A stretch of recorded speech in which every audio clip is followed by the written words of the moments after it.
to the flag of the United States of America, and to the republic for which it stands, one nation, under God, indivisible, with liberty and justice for all. Mr. Schiebel, please call the roll. Representatives Amabile, Armagost, Bacon, Byrd, Bockenfeld, Basenecker,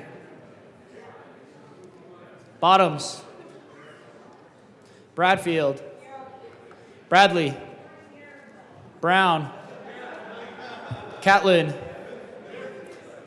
Doherty, DeGraff, Degree Kennedy, Dixon, Representative Dixon, Excused.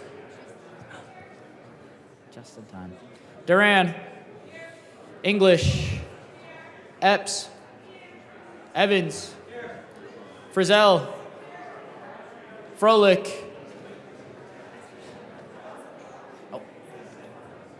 Garcia, Rep. Garcia, Gonzalez Gutierrez, Excused. Oh, here.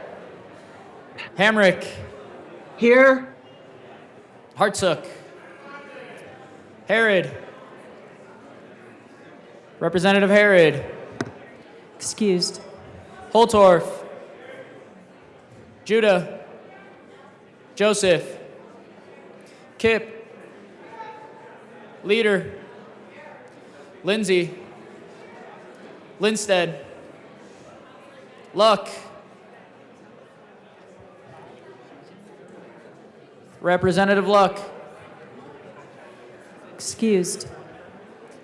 Lukens, Lynch, Mabry, Marshall, Martinez, Morrow, McCormick, McLaughlin, Michelson Janae, Ortiz, Parenti, Puglisi, Ricks, Sharbini, Sirota, Snyder, Soper, Story, Taggart, Representative Taggart, Excused. Rep. Titone is excused. Valdez, Velasco, Vigil, Weinberg, Weissman, Wilford, Wilson, Winter, Woodrow, Young, and Madam Speaker.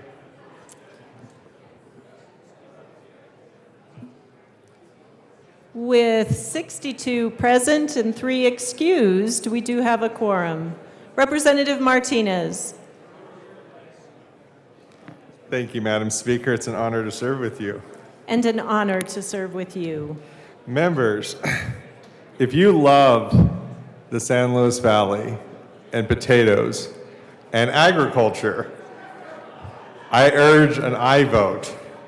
So I move that the Journal of Friday, March 3rd, 2023 be approved as corrected by the Chief Clerk. Members, if you like your spuds, you have heard the motion that the journal be approved as corrected by the Chief Clerk. All those in favor say aye.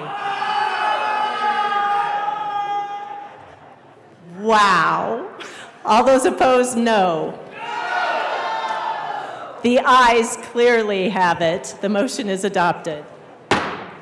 Announcements and introductions, members.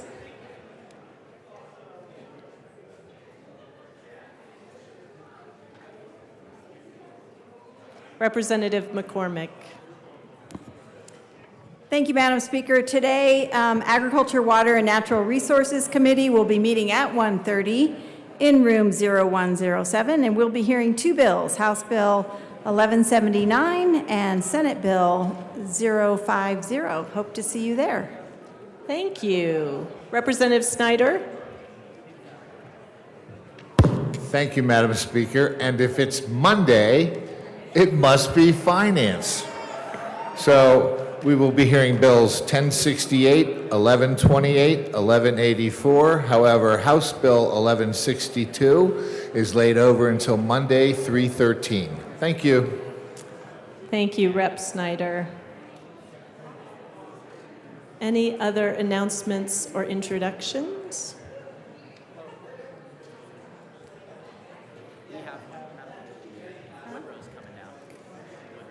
Representative Soper?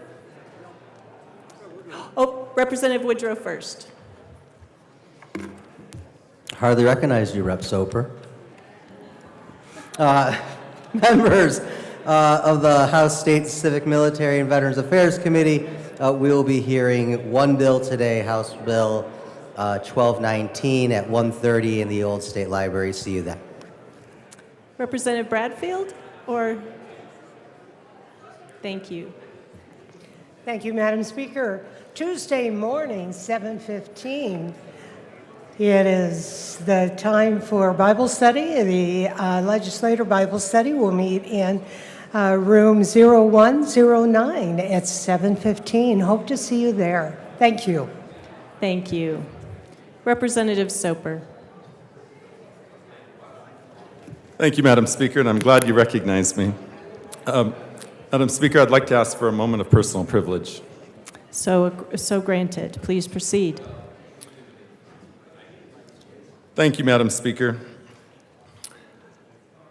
Members,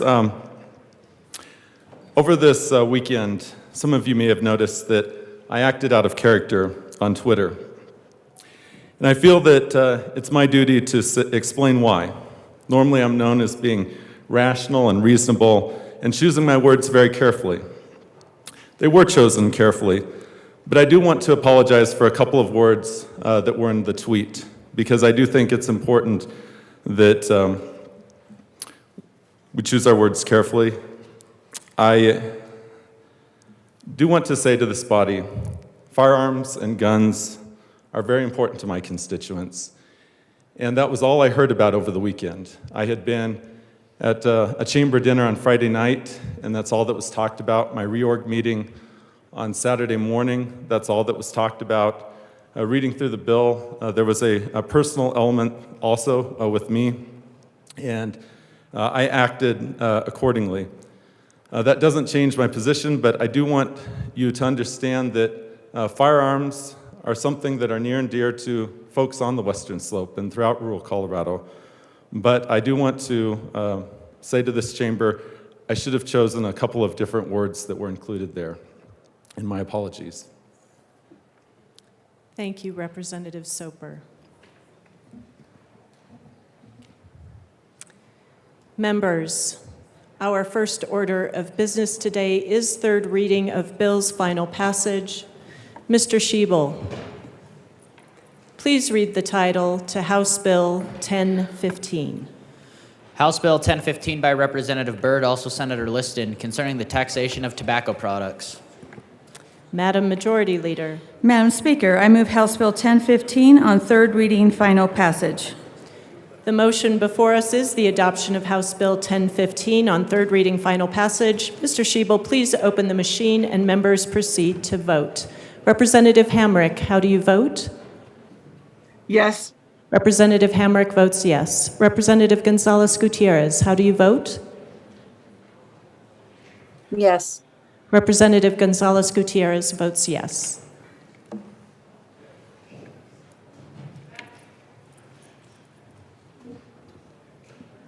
Representative Herod. Representative Herod is a yes. Thank you. Please close the machine. With 45 aye, 19 no, and 1 excused, House Bill 1015 is adopted. Co-sponsors.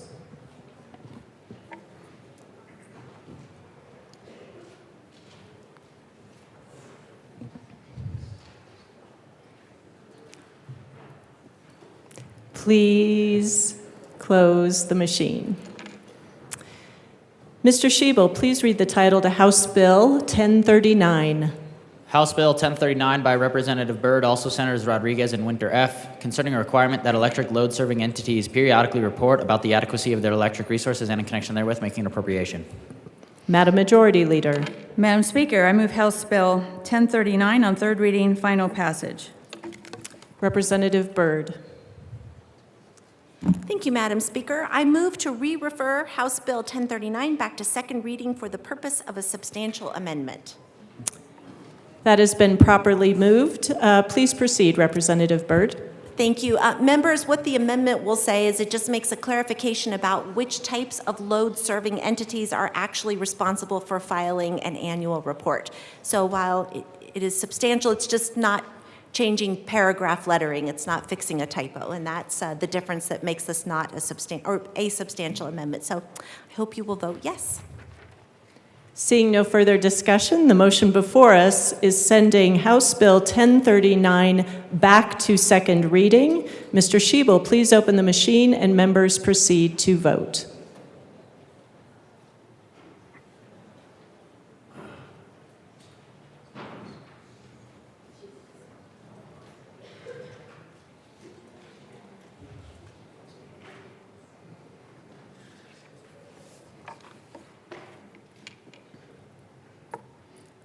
Rep. Gonzalez-Gutierrez, how do you vote? Yes. Rep. Gonzalez-Gutierrez votes yes. Representative Hamrick, how do you vote? Yes. Representative Hamrick votes yes. Please close the machine. With 64 aye, 0 no, and 1 excused, the motion is adopted to send House Bill 1039 back to second reading. Mr. Schiebel, please read the title to Senate Bill 90.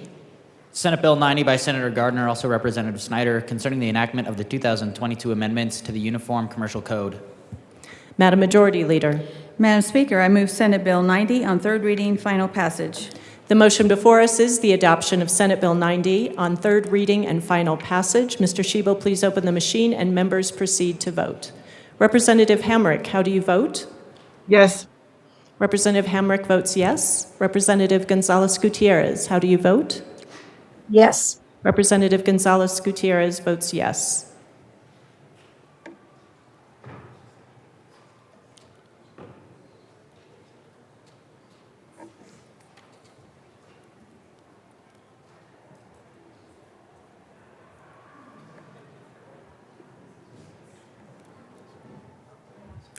Please close the machine. With 61 aye, 3 no, and 1 excused, Senate Bill 90 is adopted. Co-sponsors.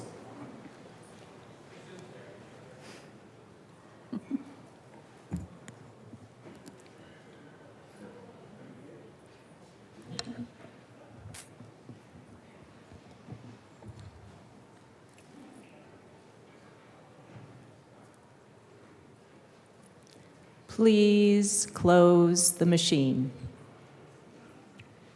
Mr. Schiebel, please read the title to Senate Bill 100. Senate Bill 100 by Senator Gardner, also Representative Snyder, concerning the Uniform Community Property Disposition at Death Act. Madam Majority Leader. Madam Speaker, I move Senate Bill 100 on third reading, final passage. The motion before us is the adoption of Senate Bill 100 on third reading, final passage. Mr. Schiebel, please open the machine and members proceed to vote. Representative Gonzalez-Gutierrez, how do you vote? Yes. Representative Gonzalez-Gutierrez votes yes. Representative Hamrick, how do you vote? Yes. Representative Hamrick votes yes.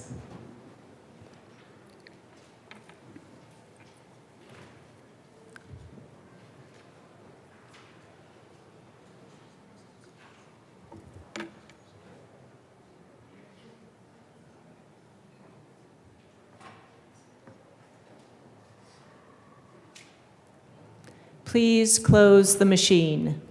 With 55 aye, 9 no, and 1 excused, Senate Bill 100 is adopted. Co-sponsors.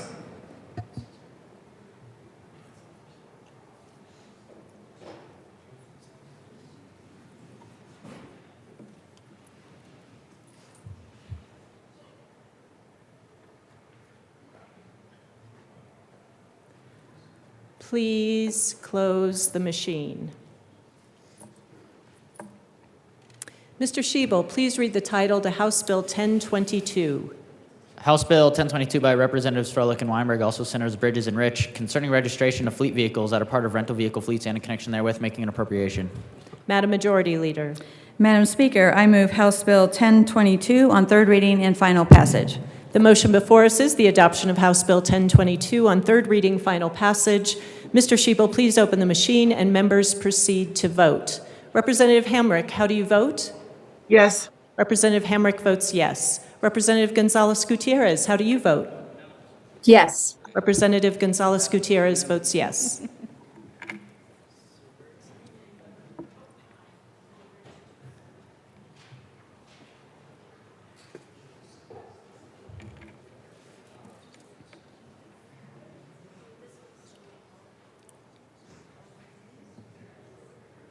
Please close the machine. With 62 aye, 2 no, and 1 excused, House Bill 1022 is adopted. Co-sponsors.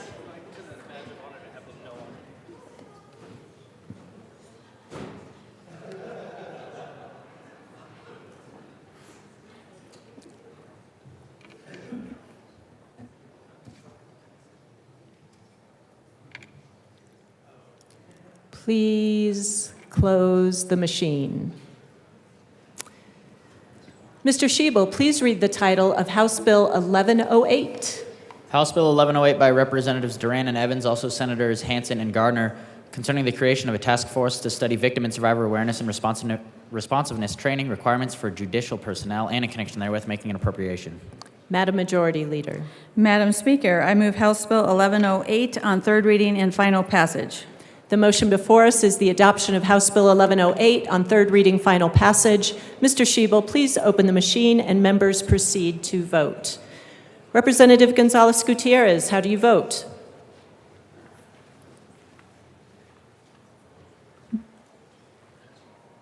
Yes. Representative Gonzalez Gutierrez votes yes. Representative Hamrick, how do you vote? Yes. Representative Hamrick votes yes.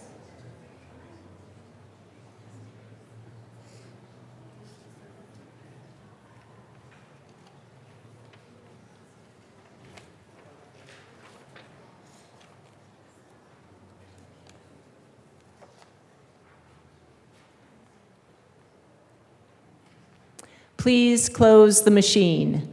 With 56 aye, 8 no, and 1 excused, House Bill 1108 is adopted. Co-sponsors.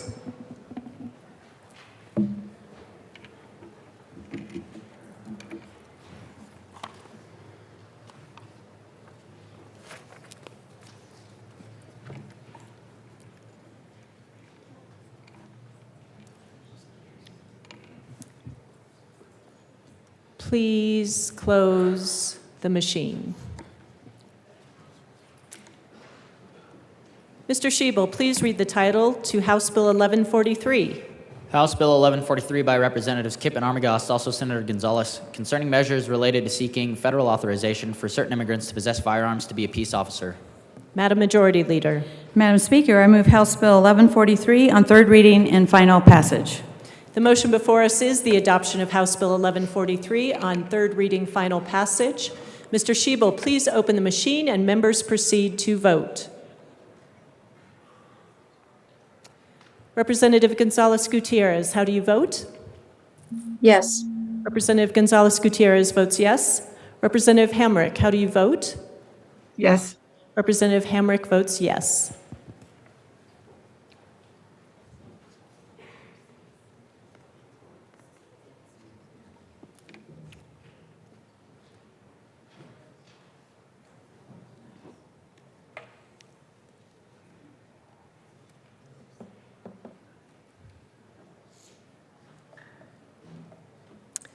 Representatives Garcia, Michelson, Schnee, and Weinberg.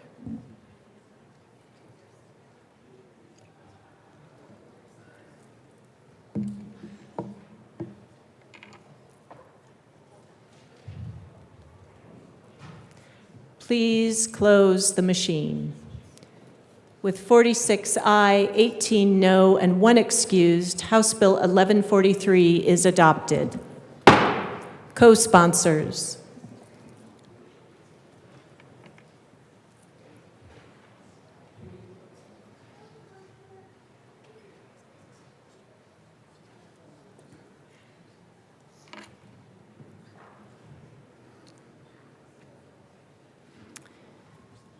Please close the machine. Mr. Schiebel, please read the title to Senate Bill 15. Senate Bill 15 by Senators Rodriguez and Will, also Representatives Snyder and Taggart, concerning vehicle value protection agreements. Madam Majority Leader. Madam Speaker, I move Senate Bill 15 on third reading and final passage. The motion before us is the adoption of Senate Bill 15 on third reading and final passage. Mr. Schiebel, please open the machine and members proceed to vote. Representative Hamrick, how do you vote? Yes. Representative Hamrick votes yes. Representative Gonzalez-Gutierrez, how do you vote? Yes. Representative Gonzalez-Gutierrez votes yes.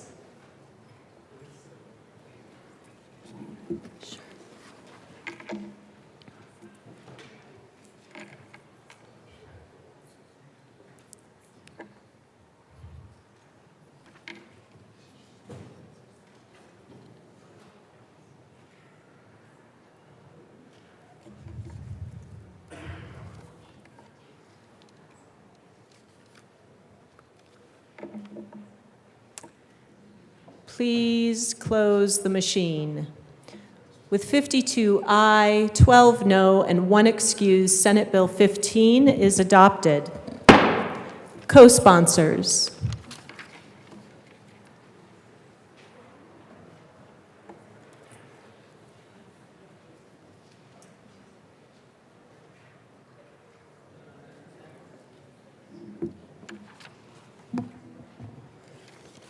Please close the machine. Madam Majority Leader.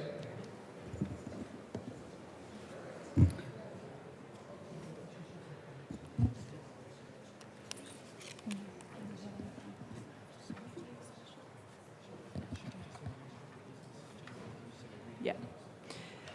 Folks, our next order of business is General Order's second reading. Representative Amabile.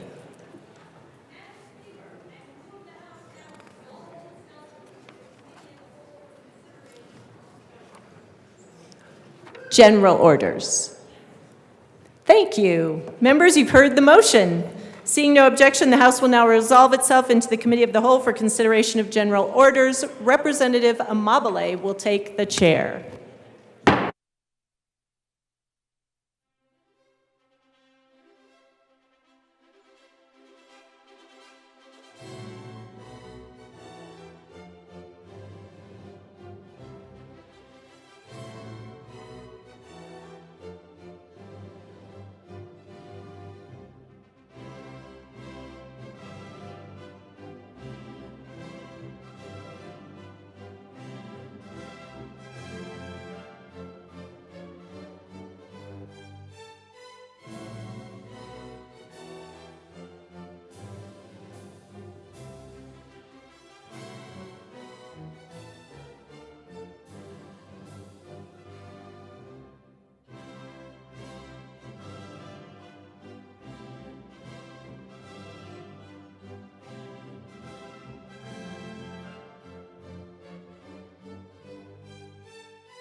The committee will come to order. With your unanimous consent, the bills will be read by title unless there is a request for reading a bill at length. Committee reports are printed and in your bill folders. Floor amendments will be shown on the screen and on your iPads.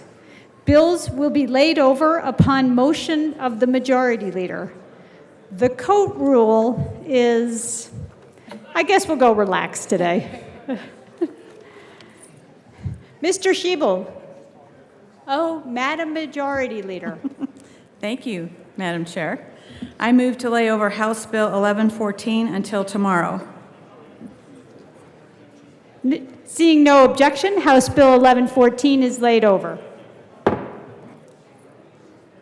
Madam Majority Leader. Madam Chair, I move to lay over House Bill 1185 until tomorrow. Seeing no objection, House Bill 1185 is laid over until tomorrow. Madam Majority Leader. Madam Chair.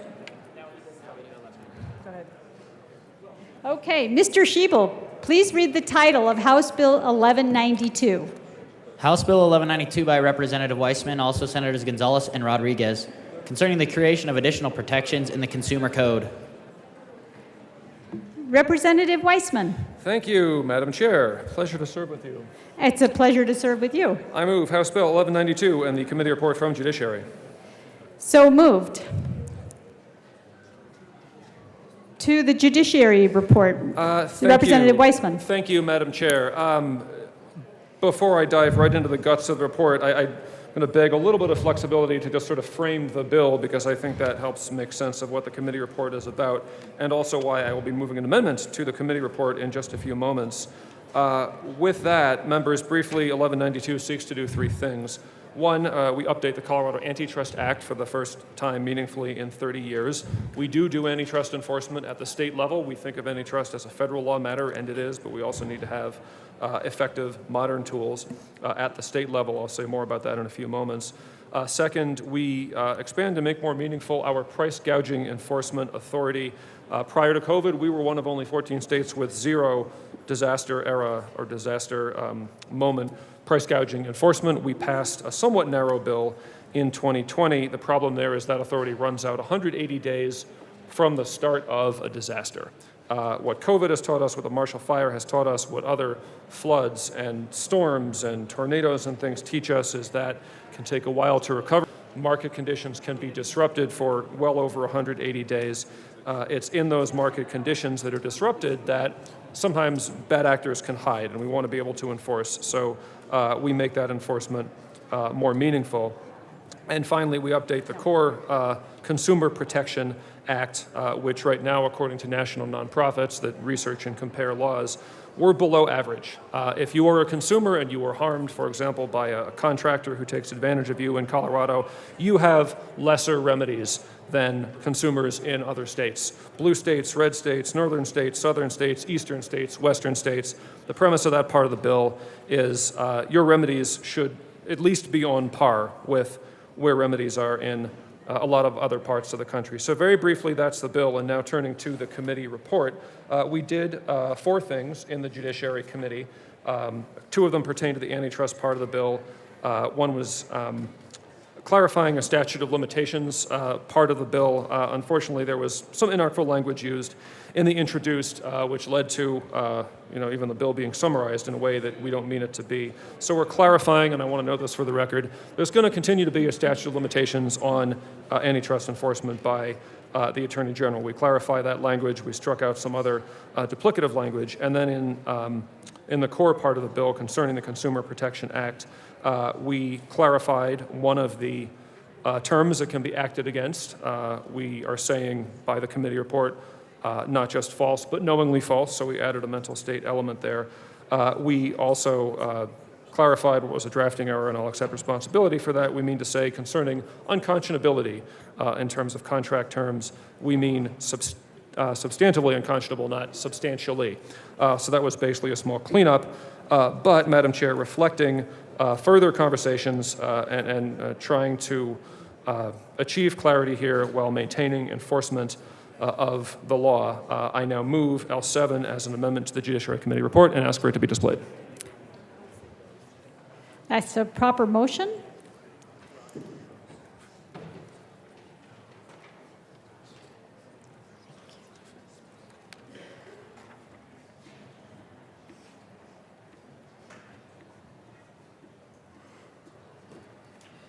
The amendment is displayed. Rep. Weissman, would you like to explain that to us? Yes, thank you. I'll spend a little bit of time on this. So this amendment seeks to do two things in further clarification of some of what all we've heard subsequent to introduction of the bill and some of what we did talk about in committee. The first part, you'll see, sort of further polishes what is section RRR on page 3 of the bill. We had, in committee, we added the qualifier knowingly false. That was from a conversation that I actually had with the realtors. They convinced me that it was appropriate to add that to make clear, like you could say something false, you could communicate something false in a way that is accidental. We do not mean for there to be remedy against that. In this part of the amendment, I'm going one step further, and just for clarity and sort of reducing, I guess, concerns out there in the world about inappropriate application of the consumer protection law, we're entirely striking as a basis for action the words deliberately misleading. I mean, I mostly think it's clear enough. I think if you are deliberately misleading somebody, that's kind of the problematic behavior that we're talking about. But nonetheless, we heard different examples about, what if an apartment is built with a drywall of different thickness or sort of some interesting examples like that. So in the vein of speaking to some of those concerns, I'm willing to strike that language entirely while retaining the provision knowingly false, still believe that the law can be enforced meaningfully, and hopefully this addresses some of the concerns that are out there. The second thing that we're doing is amending the section on page 3 of the bill that's marked U. What we're getting at here is we're saying that terms included in a contract that are void as against public policy or substantively unconscionable, and these are specific terms of art in consumer protection law, some of which are 100 years old, it's an actionable basis under the consumer protection law if you put those in a contract. But we do want to clarify the terms have to have been either void or substantively unconscionable as of the time the contract was executed. That's only the fair and reasonable way for this provision to be enforced. Whether it's actions of the courts or of us here, the General Assembly, what is void, what is substantively unconscionable can and does evolve a little bit over time, but what we mean is you can be acted against pursuant to our consumer protection law if you put those terms in and they were, again, either void or substantively unconscionable at the time. If something changes later, and your contract was a year ago, you're not answerable for that. So that's L7, and I ask for the adoption of L7 to the Judiciary Committee report. Rep. Soper. Thank you, Madam Chair. I move Amendment L008 as a substitute amendment and ask that it be displayed. That's a proper motion. L008 is displayed. Rep. Soper. Thank you, Madam Chair. So what this amendment does is it strikes out Section 1 within the bill. And just so members understand what the bill does, it's important to also understand where this amendment is coming from. The bill is divided up into 3 parts. The first part concerns the Colorado Consumer Protection Act. The second part concerns price gouging during an enumerated pandemic. And the third part consumes antitrust laws here in Colorado. I would like to get behind the bill because price gouging and certainly having state antitrust laws, that's a part of our state sovereignty, something that we should be able to get behind and do. But the consumer protection part, I just had a lot of problems with, mainly because there's kind of a different tenor that the bill takes. Because in the Colorado Consumer Protection Act, an individual has a private right of action against another individual. In the rest of the bill, it's the Attorney General that has the ability to execute lawsuits and be able to look into whether or not a merger is going to create an antitrust issue. So that's why I'm offering this amendment as a substitute amendment to just strike Section 1 to be able to get to a part of the bill that I could live with and that we could get on board with. But certainly with the language that's in here right now, it is a little bit troubling for myself and others to be able to get there. And I know we debated at length about knowingly and recklessly in triple R, and whether triple U was overly broad, but hopefully just getting rid of this part and going back to what's already in law will solve those problems. And I'd ask for a yes vote. Representative Weissman. Thank you, Madam Chair. And Rep. Soper did let me know that he would be bringing this amendment, and I appreciate that. Just as a drafting matter, it needs to be moved where we are now vis-a-vis the judiciary report. So process-wise, no objection to that. Substantively, I do very strongly ask for a no vote on this amendment, and I want to say why. We are talking about all of Section 1, which is a lot of important upgrades to our law for the sake of consumers in Colorado. Let me unpack a little bit more the different things that Section 1 is doing. We are removing some duplicative mental state language in a provision of the law that we call a catch-all. Basically, if you've read this part of the statute, you've seen, we're going up to subsections in the triple letters. We're almost at the end of the alphabet 3 times, because over the laws, we keep adding, it's an unfair and deceptive act in practice if you do that, and then this, and then the other thing, and then technology changes, and there's something new, and you have to keep adding to it. The point of a catch-all provision is to allow enforcement in kind of a dynamic way, where the law doesn't fall behind the facts of the world for the sake of consumers. So that's what that provision does.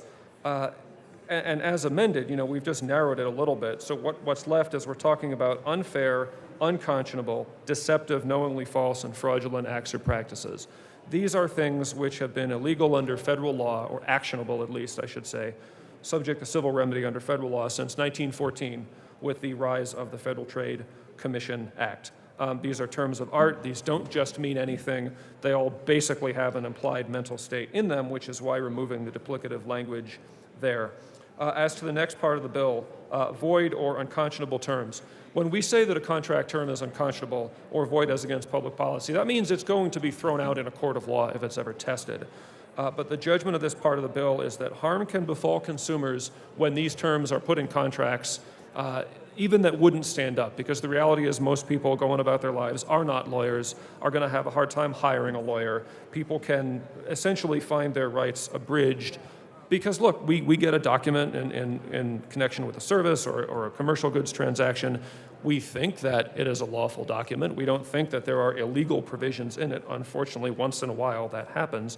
That's why we want to have a remedy against that kind of thing. Finally, and this is significant, we did talk about it in committee, 25 years ago, the Colorado Supreme Court made it harder to raise a claim under the Consumer Protection Act by holding, in a case called Hall v. Walter, that you have to establish significant public impact or significant public harm before you can proceed. In my mind, this takes the whole purpose of a consumer protection law, turns it 540 degrees. The point here is to keep consumers from getting harmed.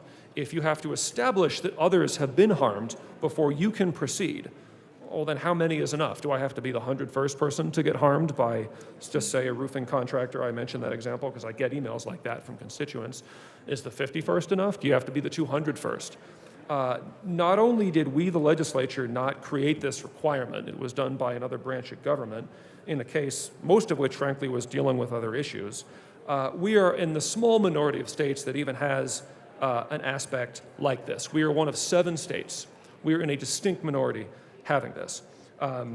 One of the interesting testimonies we had from a witness in committee was from somebody who has worked on these issues for 35 years. And this witness said, so 25 years subsequent to this case that I'm talking about, 10 years prior to it, that case shut down these claims. That case made it harder for consumers to seek remedies. That case made it so that when people email me and they talk about being out tens of thousands of dollars because they got ripped off in some way, even as somebody who cares about this issue of the law and knows something about it, I have to tell them, I'm sorry, I don't know what remedies that you have here. So that's what that part of the bill is trying to do. And then the last part was modifying an important definition. There's a lot going on in this part of the bill. I think it is something that our constituents deserve as a remedy. I think the bill is greatly harmed if this is amended out. And for that reason, I need to strongly ask for a no vote on Amendment L8. The question before us is the adoption of substitute amendment L008. Seeing no further discussion, All those in favor say aye. Aye. All those opposed, no. No. The noes have it. The amendment is lost. Representative Soper. Thank you, Madam Chair. Well, I felt like we were close. So I move Amendment L009 as a substitute amendment to Amendment L007. Okay. Members, if you could take your conversations elsewhere. It's a little bit loud in the chamber. Rep. Soper, L009 is properly displayed. Would you like to explain? Yes, thank you, Madam Chair. This is similar to the previous amendment. It strikes Section 1 out of the bill. And just to talk a little bit more about why striking Section 1 is important. So under the Colorado Consumer Protection Act, the problem revolves around knowingly and recklessly in triple R, and also triple U being overly broad by declaring that a contract offered to a consumer as an unfair or deceptive trade practice when it is unconscionable or void against public policy. What we heard in committee was that there's a tendency or capacity to deceive a consumer, and that there's a reasonable expectation that the parties would defeat a challenge that the contract was unconscionable or substantively unconscionable, I should say. The part that we want to get to here is the mental element in triple R, which was really that catch-all, was just added in 2019. And to be able to actually see what the effects of what the legislature did in 2019, we should give the law some time to play out. Unfortunately, we went through a global pandemic that hit our state also, and so a lot of issues might not have actually been risen that should have been brought forward. And an argument to be made here is that we should actually give Section 1 a little more time to play out under the current law, that we should remove it from the bill, have it just be antitrust and the price gouging elements, and then be able to just give a few years to see how the law is able to react from that particular point. And I'd ask for a yes vote. Representative Weissman. Thank you, Madam Chair. Members, in substance, this amendment does the same thing as the last one did. It's just written a little bit differently. Rips out all of Section 1, and I am opposed to this amendment for all the same reasons that I'm opposed to the last one, and I won't repeat all of that. I will just say to the points that our colleague from Delta County was making, I think that we need to be continually looking at how our law measures up with what we can learn about the experience in other states. Only 10 other states have this kind of added mental state requirement. And I say added because let me just read what we're talking about here. A person engages in a deceptive trade practice when in the course of the person's business, vocation, or occupation, the person engages in any unfair, unconscionable, deceptive, knowingly false, or fraudulent act or practice. You don't accidentally do something fraudulent. You don't accidentally do something deceptive.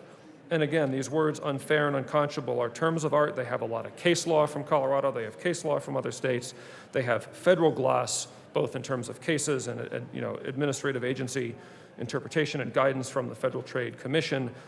We want there to be understanding out there about what the law is and what you are allowed to do and what you are not supposed to do. I believe that there is more than ample gloss on all of these terms that we are seeking to prohibit. There is work to do if you are the Attorney General or a DA or anyone else to prove a claim under this section ultimately in defense of consumers. There is work to do. Obviously, the burden is on enforcement by a preponderance as usual in civil law. By adding knowingly or recklessly, we only make that harder. We only make it harder for consumers to recover. So for those reasons and the ones I noted before, I'm asking for a no vote on the substitute amendment. Is Rep. Soper. Oh, thank you, Madam Chair. I just wanted to add one last little bit to this argument that we're having here. The elimination of the public impact requirement removes the critical mens rea from the catch-all provision, which is found in triple R. And one of our fears is that even negligent, unintentional, or unavoidable conduct becomes subject to the Colorado Consumer Protection Act, and that we do not want every single contract that's entered into by the state of Colorado to contain an implied covenant of good faith and fair dealing. does that make every branch of contract unfair and subject to, I guess, the CPA claim? Representative Weissman. I'll just say very briefly, it is definitely not the case when we talk about the law of a Consumer Protection Act that one of these claims can simply be added to anything else, that any other bunch of claims that might be raised in tort or contract or both. Contract remedies are contract remedies, tort remedies are tort remedies. You have to specifically plead and prove the elements of a CPA claim. One of the older, but still, I think, key cases in the Consumer Protection Act in Colorado is called Rhino Linings from the Supreme Court in 2003. That case dealt with both contract claims and CPA claims, and the court chucked the CPA claims out. The plaintiff, the complaining party, didn't even get there. I think that's a good example of how there are guardrails, if you will, against a CPA claim being used too broadly. These are specific claims intended for specific purposes, providing specific remedies. Breach of contract is breach of contract. That's not what we're talking about here. Again, I ask for a no vote on the substitute amendment. Is there further discussion of Substitute Amendment L009? Seeing none, the question before us is the adoption of Substitute Amendment L009. All those in favor say aye. Aye. All those opposed say no. No. The noes have it. The amendment is lost. Representative Weissman. Madam Chair, now that we're back to L7, which was the amendment that I moved on the committee report, this is something that I've agreed to do. This comes from things that I've been hearing, and I would ask for our support for L7 to the committee report. Is there further discussion of L007? Seeing none, the question before us is the adoption of L007. All those in favor say aye. Aye. All those opposed say no. The amendment is passed. Representative Weissman. Thank you, Madam Chair. I have no further amendments to the committee report. I just ask for passage of the Judiciary Committee report as amended. No. Is there further discussion of the committee report? Seeing none, the question before us is the adoption of the committee report. All those in favor say aye. Aye. All those opposed, no. The ayes have it. The committee report is adopted as amended. Representative Weissman. Thank you, Madam Chair. I've said a little bit about the underlying purposes of the bill, and I'll probably say more, but I perceive that the representative from Mesa County might want to offer an amendment, so I will let him do that, and we'll talk about the amendment. Representative Taggart. Thank you, Madam Chair. It's an honor to serve with you. It's an honor to serve with you.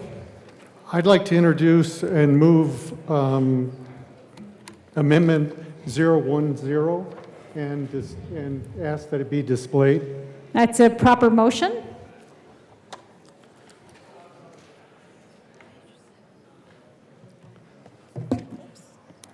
Okay, and it is properly displayed. Okay. Representative Taggart.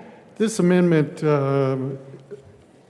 goes after the subject that is discussed in Section 6.46-4-107, mergers and acquisitions, on page 7. The problem with this section is, for those of us that run multinational corporations, we already are bound by the laws, our federal laws, as it relates to mergers and acquisitions, and we are also bound by the laws of the European Union. And for states to start introducing laws in addition to that, in introducing terms like substantially lessen competition, all but will eliminate mergers and acquisitions, and some are very necessary to promote efficiency for consumers. So I would ask for a favorable vote on this amendment to strike Section 6-4-107 on mergers and acquisitions. Representative Weissman. Thank you, Madam Chair. You know, members, it's true that commerce in our age is increasingly national and international. That said, I have to strongly ask for a no vote on L10. We're talking about a part of our antitrust law that has been there in substantial form for a long time. Going back to 1890, and I think the first of our modern antitrust laws, combination and restraint of trade is one of the first things that our federal government has ever enforced against, and for good reasons. This kind of thing, antitrust and market power, was, I think, one of the principles at the middle of public discourse and political discourse in the progressive era. I'm going to read what we're talking about here. So this strikes out the following language. It is illegal for any person engaged in trade or commerce to acquire directly or indirectly the whole or part of the stock, other share capital or assets of another person engaged in trade or commerce, key point, if the effect of the acquisition may substantially lessen competition or tend to create a monopoly. Why do we care about substantially lessening competition or tending to create a monopoly? Because it's the opposite of what we often talk about in here. It's the opposite of a free market. It is the opposite of consumer choice. It is the opposite of healthy marketplace pressures that keep prices reasonable. Monopoly equals market power. Market power equals price control. Price control tends to lead to higher prices. Higher prices equal consumers get hurt, especially when inflation is as high as it has been. I won't read them in full, but I want to point out that there are two sort of savings provisions elsewhere in this very section to address concerns that might arise under sub 1.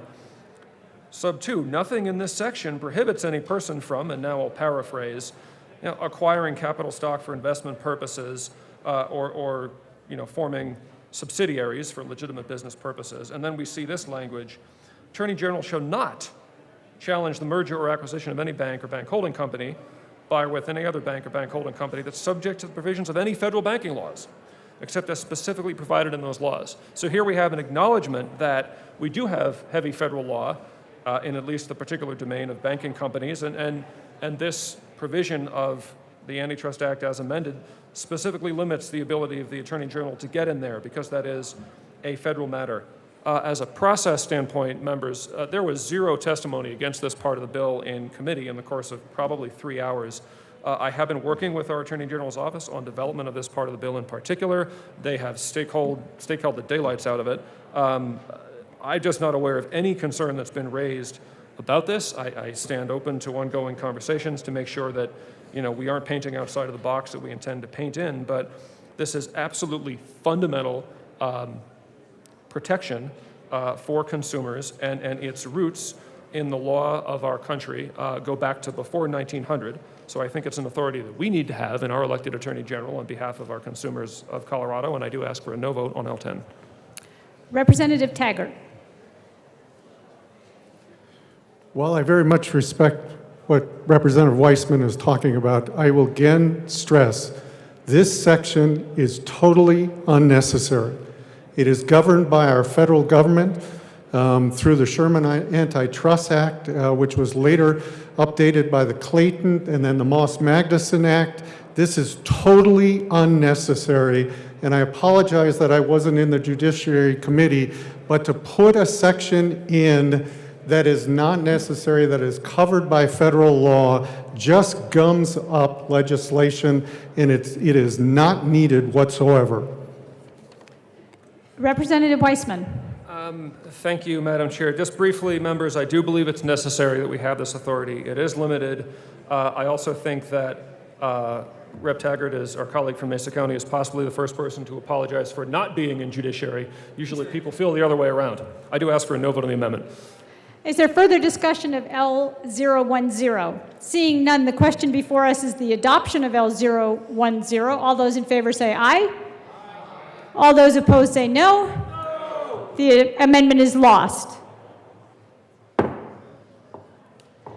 Is there any further discussion of House Bill 1192? Seeing none, the question before us is the adoption of House Bill 1192. All those in favor say aye. Aye. I'm sorry, the adoption of 1192 as amended. All those in favor say aye. Aye. All those opposed, no. The ayes have it. House Bill 1192 is adopted as amended. Madam Majority Leader. Madam Chair, I move to proceed out of order for House Bill 1190. Mr. Schiebel, Mr. Schiebel, please read the title to House Bill 1190. House Bill 1190 by Representatives Basenecker and Sirota, also Senator Winter F., concerning a right of first refusal to purchase qualifying multifamily residential property by a local government. Representative Basenecker. Thank you, Madam Chair. It's an honor to serve with you. It's an honor to serve with you. I move House Bill 1190 and the committee report. So that's a proper motion to the committee report. Representative Basenecker. Thank you, Madam Chair. We will talk about what is in the committee report, but first we move Amendment L13 and ask that it be displayed. Okay. That's a proper motion.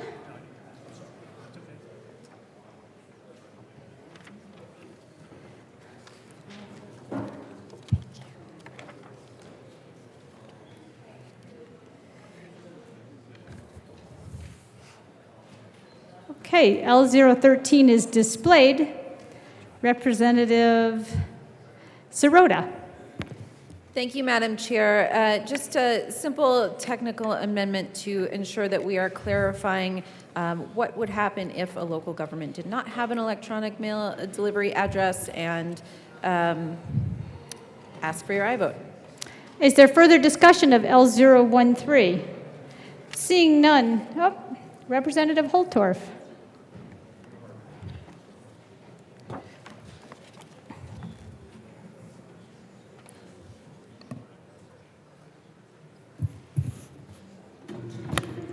Thank you, Madam Chair. Question to the bill sponsors. As I represent rural Colorado, so many places, so many spaces. How does this amendment impact those that don't even have access to internet at all? Representative Basenecker.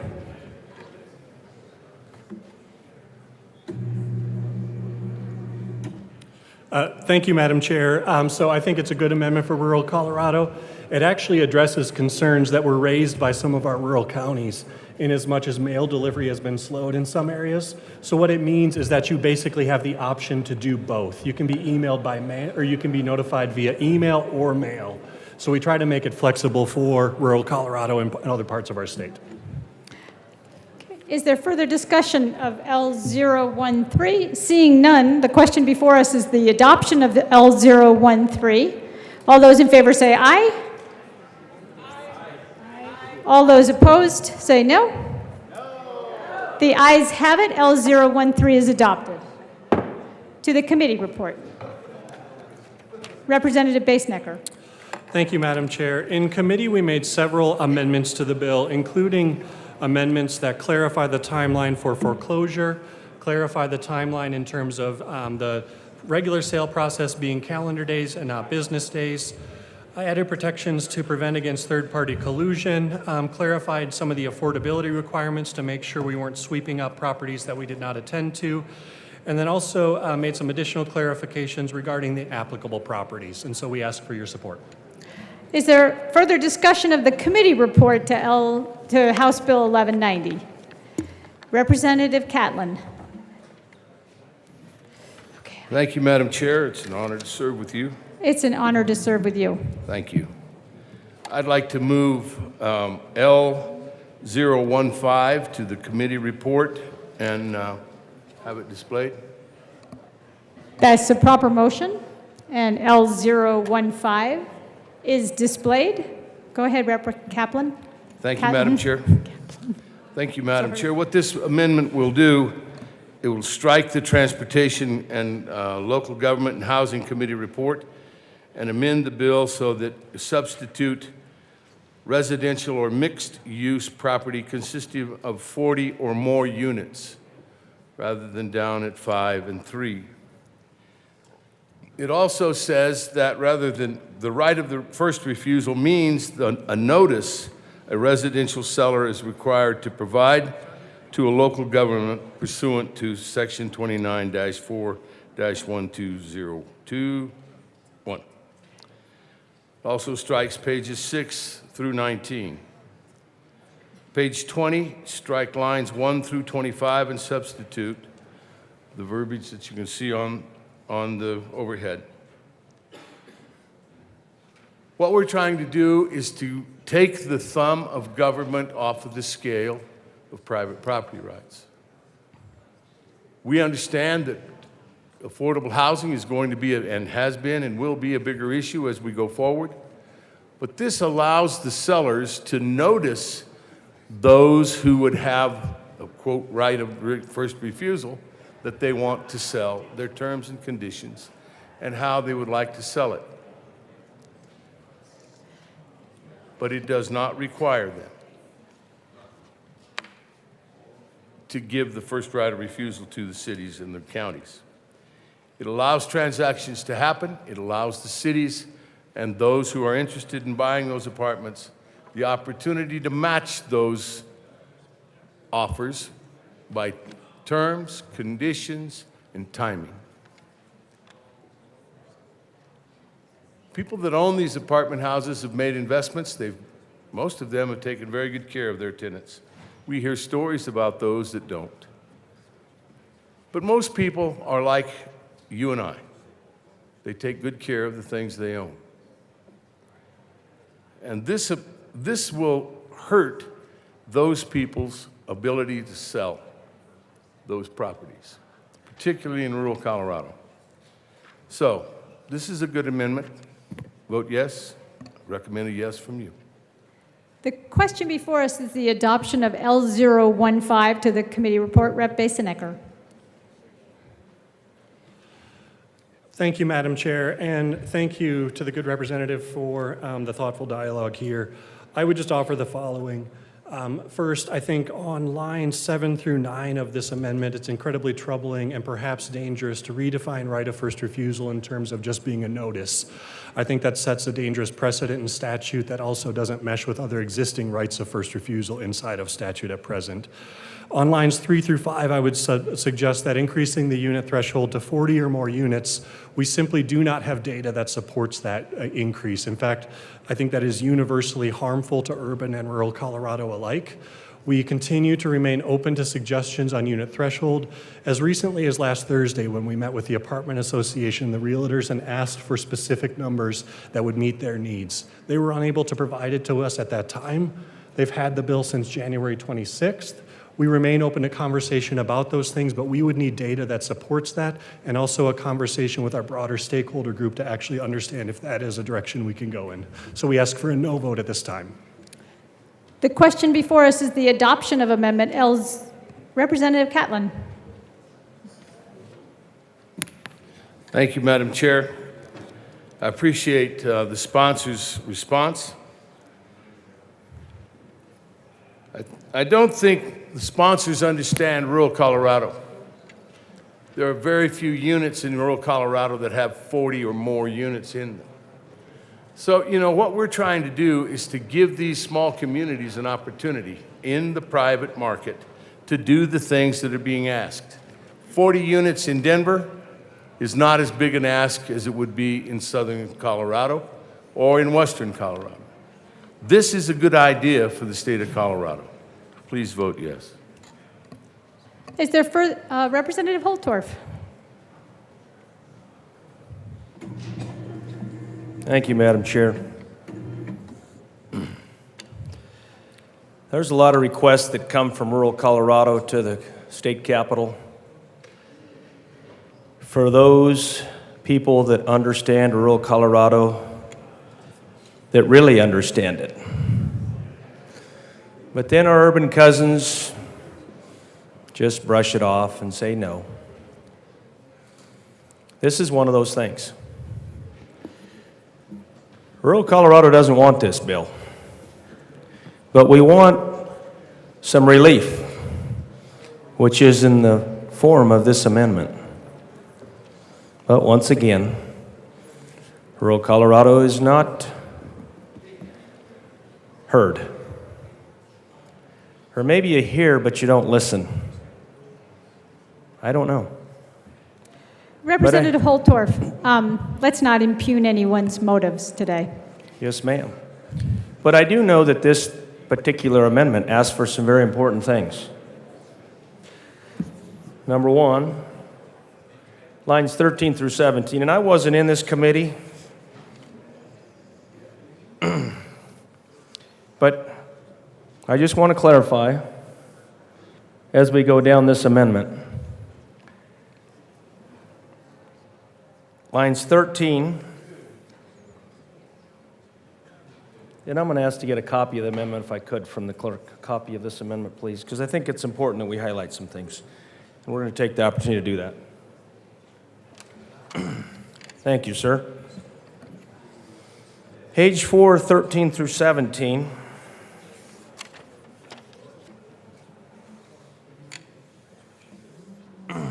This particular, it's number 6A. Qualifying property means a multifamily residential or mixed-use property consisting of 5 or more units in urban counties and 3 or more units in rural or rural resort counties.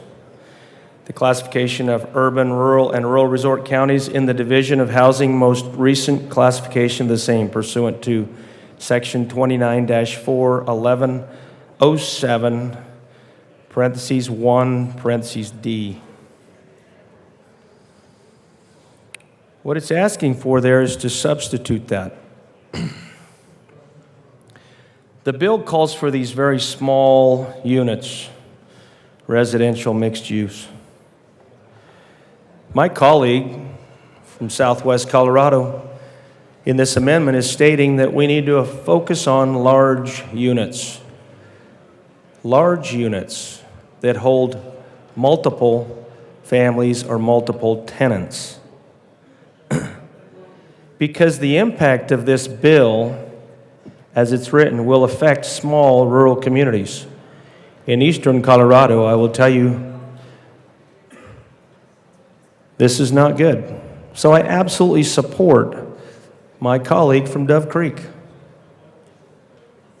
who knows much better than me, based on his maturity and his experience and the time he has served in this state legislature, the needs of rural Colorado, and more specifically, the needs of rural western Colorado, which are vastly different than the needs of rural eastern Colorado. Rep. Holtorf, are we still on the amendment? Absolutely. We're talking, ma'am, about the amendment. I'm still on lines 3, 4, and 5.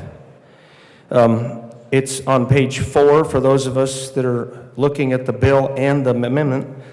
Lines 13 through 17, ma'am. If you'd like, I could read them again, but I'd rather not. I just want to focus on the fact that my colleague has an amendment for mixed-use property of a higher number of units that's in the bill, because he doesn't want harm to be done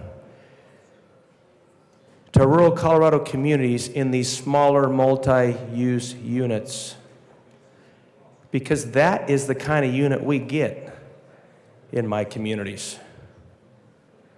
Now I'm going to move along, ma'am. It says page 5, strike lines 21 through 27 and substitute. But since I wasn't in the committee, I'm going to read lines 21 through 27 just to make sure I'm clear.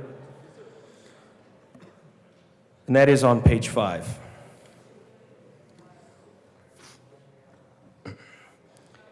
In the bill, it's section 29-4, 1202, right of first refusal, eligibility process, notice, tolling. 1 paragraph, or parentheses 1, parentheses A, parentheses I, capital I.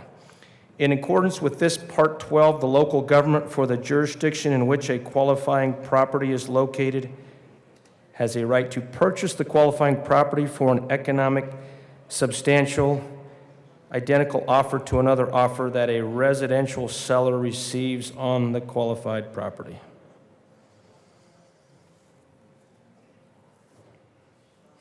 Now, in the amendment, it wants to substitute this and say right of first refusal, in quotations, means the notice a residential seller is required to provide to a local government pursuant to that same section.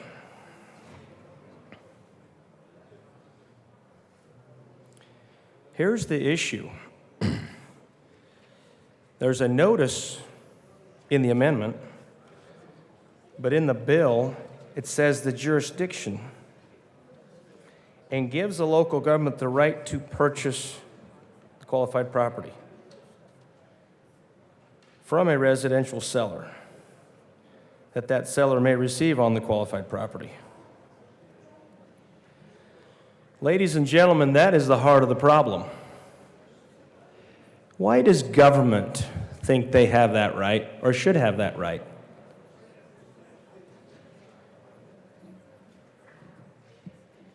if a willing buyer has an offer to a willing seller, and the bill has other problems, then why shouldn't that transaction be offered? Ladies and gentlemen, I know people in the country where I come from that have made $500,000 to multi-million-dollar deals on land, on a handshake. In 10 days, the deal is done, the deeds pass, and the money passes. That's business in rural Colorado.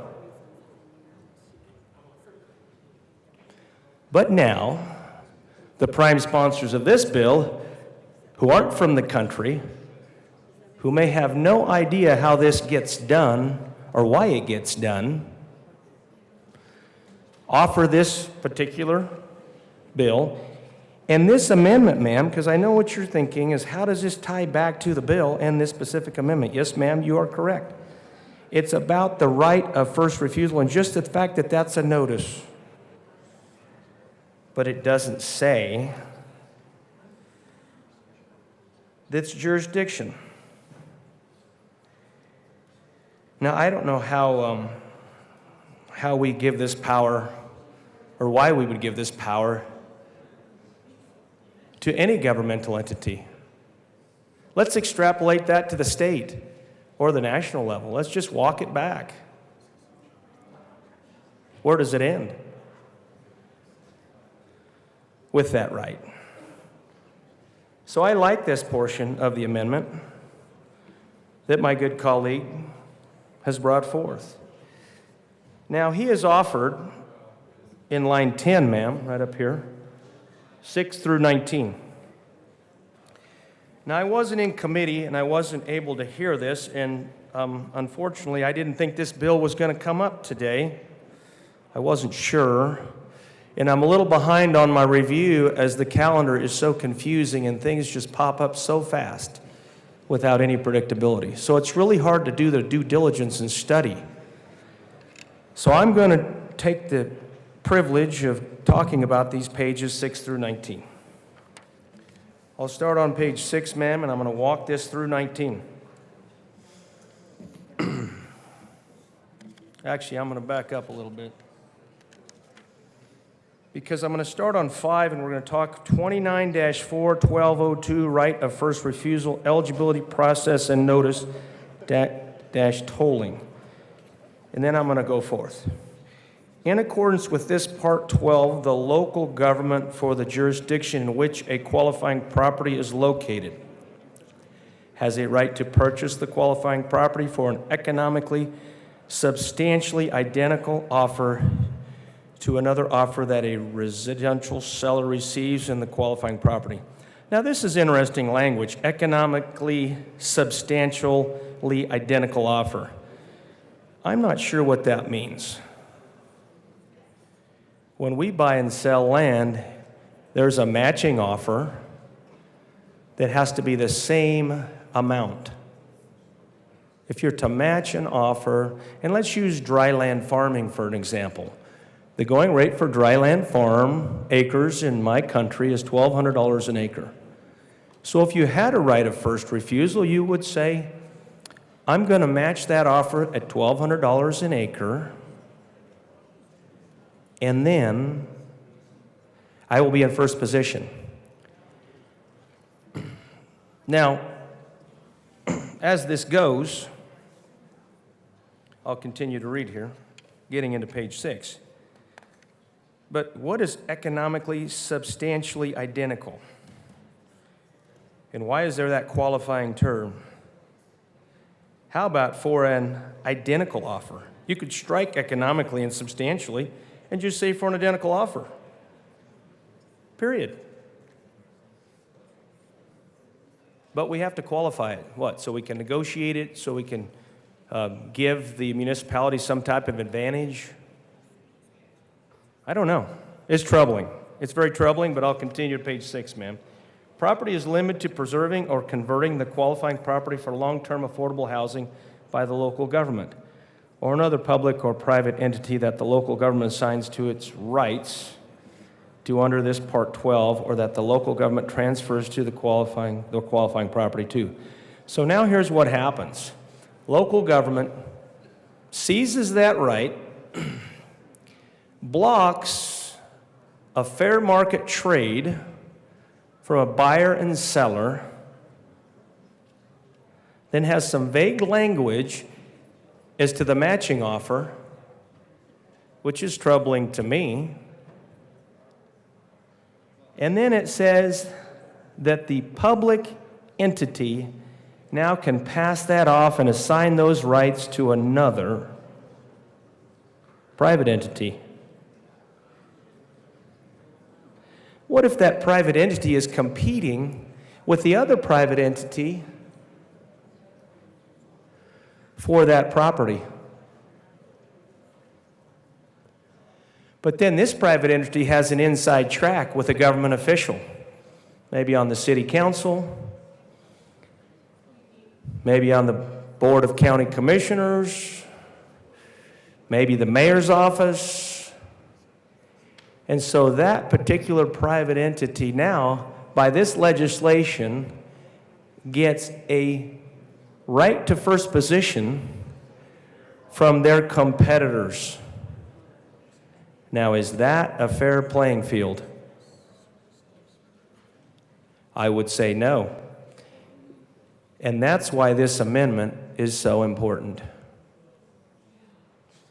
But let me continue here.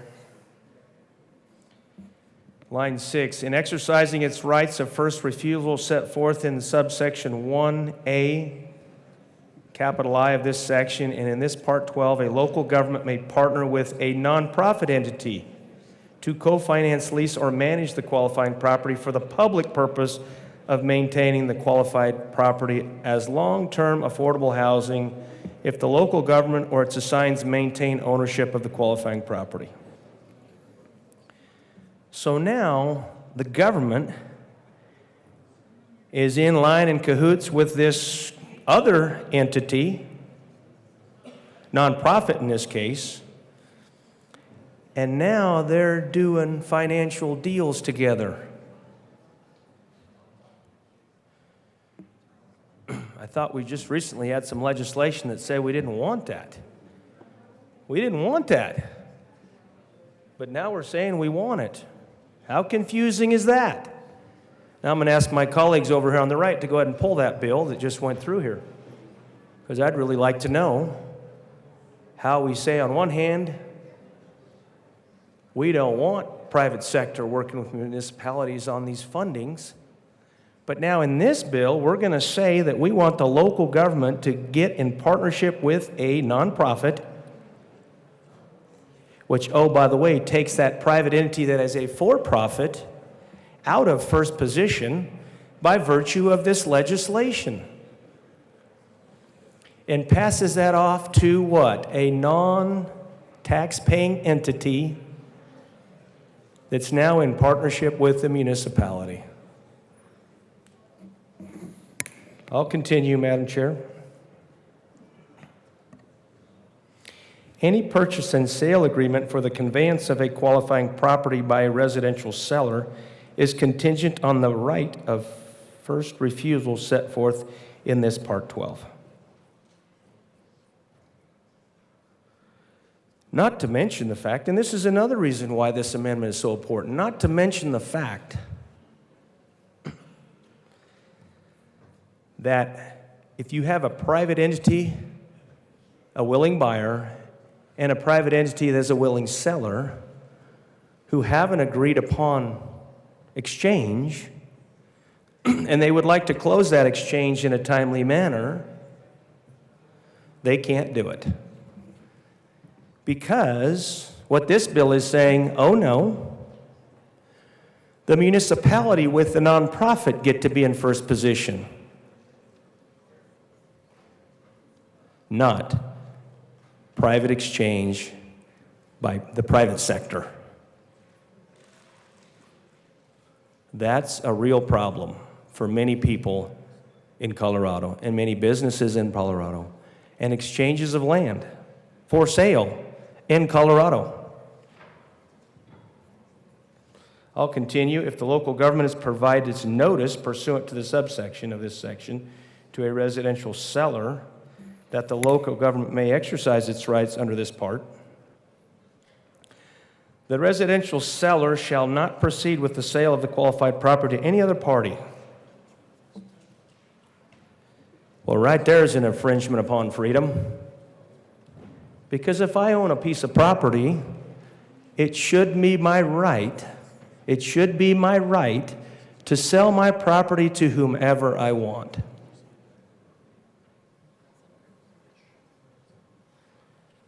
Now, furthermore, the local government shall have a right to make an offer that is economically substantially identical.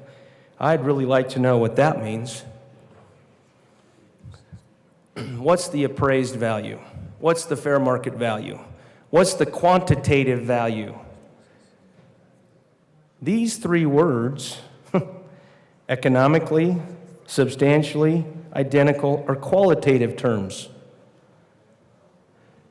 I want to see a dollar for dollar offer, if there is even to be such an offer. That is why my colleague from Dove Creek has offered this amendment. Because he has identified, and he knows in agriculture, these things won't work.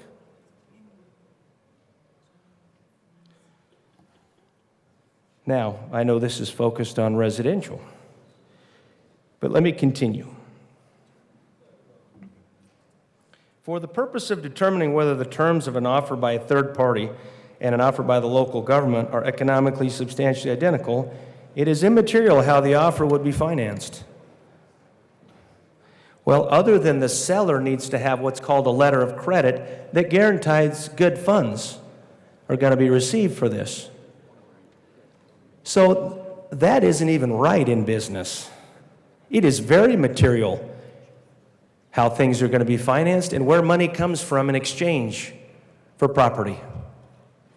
Very, very, very important.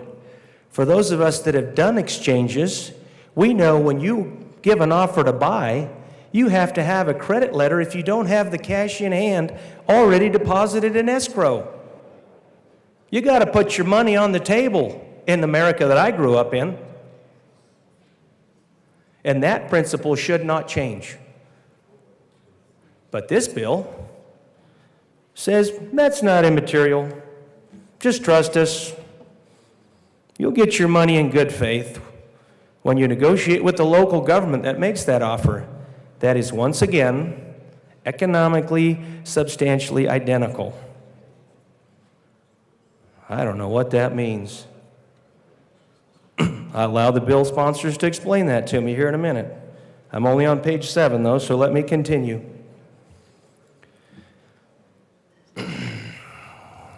Government that makes an offer that is economically substantially identical to an acceptable offer on the qualifying property that is identified by the residential seller as required by subsection 2, parentheses 2, parentheses D, parentheses 1, parentheses B of this section for the sale of the qualifying property, which includes, but is not limited to, evaluating an offer from the local government or its assigns without consideration of. Ooh, this is troubling. The time period for closing.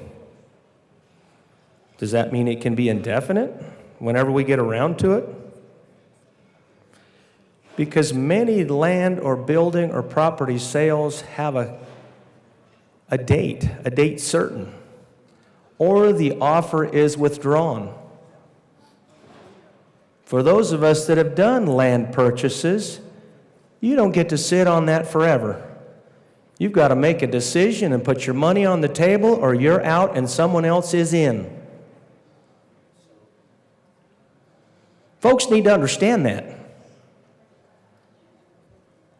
This is how it works in the America I grew up in, but maybe that America is trying to change.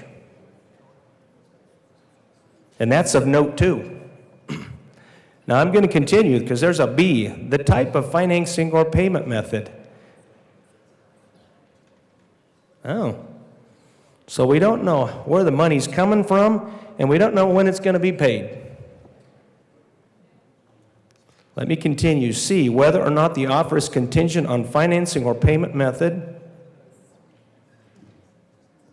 I don't know who'd want to sell anything on those terms. I sure wouldn't.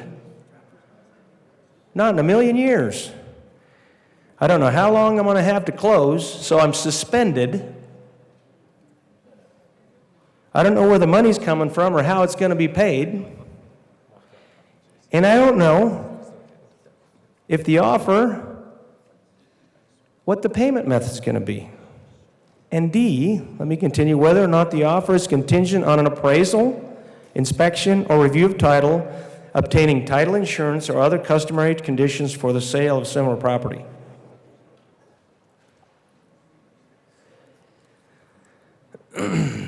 Without consideration of. So we're saying we're not going to consider.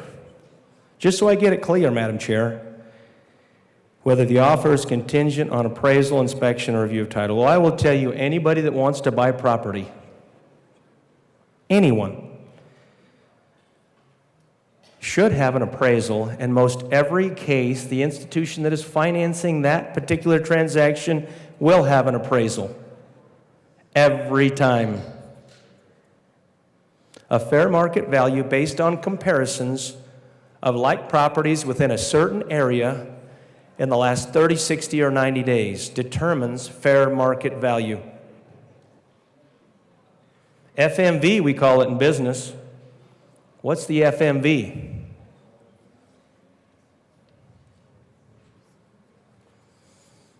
I don't know how you don't consider all of these, if not most of these. But let me tell you, if the residential seller rejects the offer made by the local government, the residential seller shall provide a written explanation of the rejection and shall invite the local government to make a subsequent offer by identifying the terms and conditions that might be included in the subsequent offer for the residential seller to potentially accept the subsequently made offer by the local government. Well, boy, doesn't that give the government more rights than most anybody else in a transaction? Because if you don't take the first offer, oftentimes there's another person in the wait who will offer and match or maybe give a higher offer. But the local government's in first position now, and they're going to continue to spin this thing.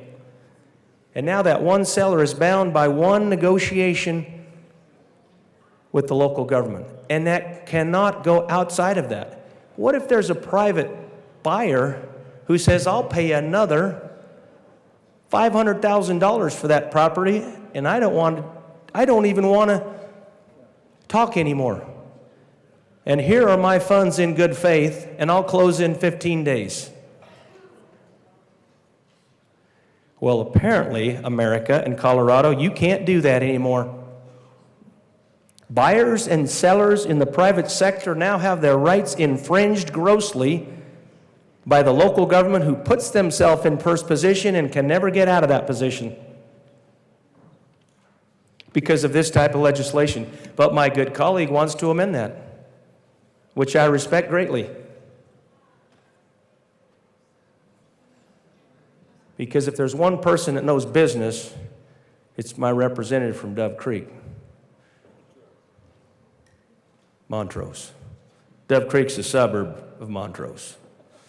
I'm sorry. I stand corrected, good sir. Now I'm going to continue. I'm here at the bottom of page 7 now. I think there's 16 pages. Oh, no, 17 pages. So let me continue, Madam Chair. If the residential seller rejects the offer made by the local government, the residential seller shall provide a written explanation of the rejection and shall invite the local government to make a subsequent offer by identifying the terms and conditions that must be included in the subsequent offer for the residential seller to potentially accept the subsequently made offer by the local government A residential seller is prohibited from engaging in a negotiation with third-party potential buyers that have the primary effect of the third party making an offer to the residential seller to purchase the qualifying property that is unreasonably cost prohibitive or legally impossible for the local government to match with an economically substantially identical offer. Wow. So now, no third party can come and offer anything for that property.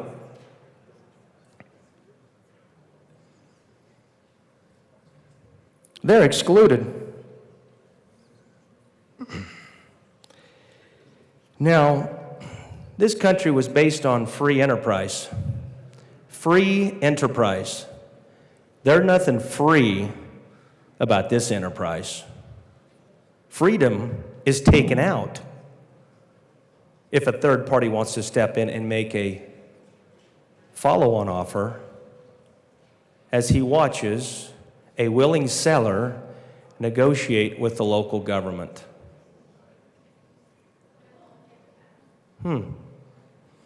Let's just think about that for a little bit.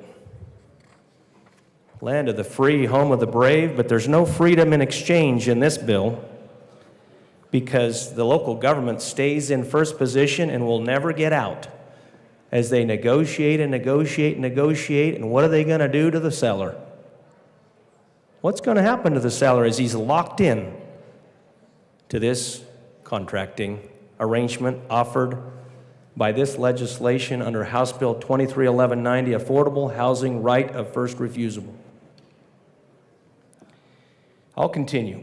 At any time, the local government may assign its rights regarding a qualified property under this Part 12 to the state. Any political subdivision or any housing authority in the state, subject to the limitations that the qualifying property must be used to preserve or be converted for long-term affordable housing. Now I'm going to stop right there. Does that mean now the state of Colorado can take this over?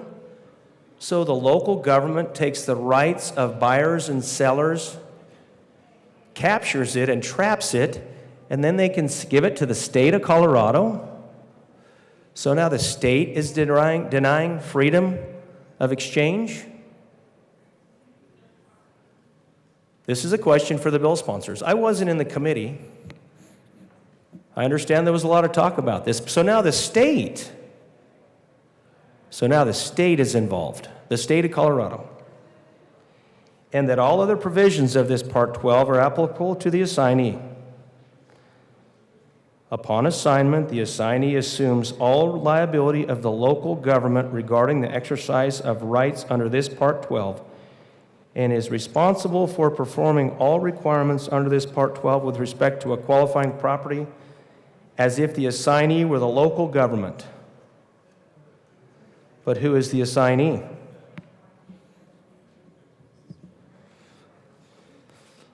Is the assignee the state?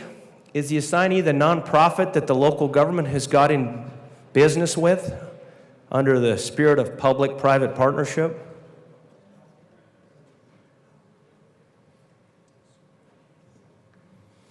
Denying other private entities their right to purchase property?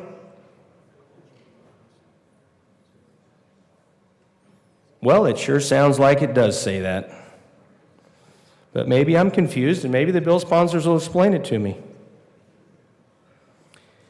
Furthermore, the assignee must notify the residential seller of the assignment if the local government has already sent the residential seller notice pursuant to Section 3A of this section.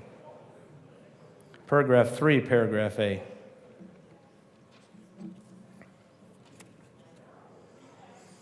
If a qualifying property is classified as mixed use, the local government's rights under this part shall only extend to the portion of the qualifying property that is residential. Nothing in this part excludes the local government from excluding the purchase of any commercial portion of the qualifying property. Got anything figured out? Anything figured out? You good? We're good? That's fine. Yeah. Madam Chair, I've been told that leadership has been in dialogue and there's some progress being made on this bill that supports my amendment, not my amendment, the amendment brought forth by my colleague from Montrose that I fully support for the many practical reasons that he has brought it as a senior leader and mentor and a man that I greatly respect in this chamber. I think we should all pay very close attention when this man speaks before us. Thank you, Madam Chair. Thank you, Representative Holtorf. I believe we are still on L015 to the committee report. Representative Basenecker. Thank you, Madam Chair. We ask for a no vote on this amendment. The question, is there further discussion of L015? Seeing none, the question before us is the adoption of Amendment L015. All those in favor say aye. All those opposed say no. No. The amendment is lost. To the committee report. The question before us is,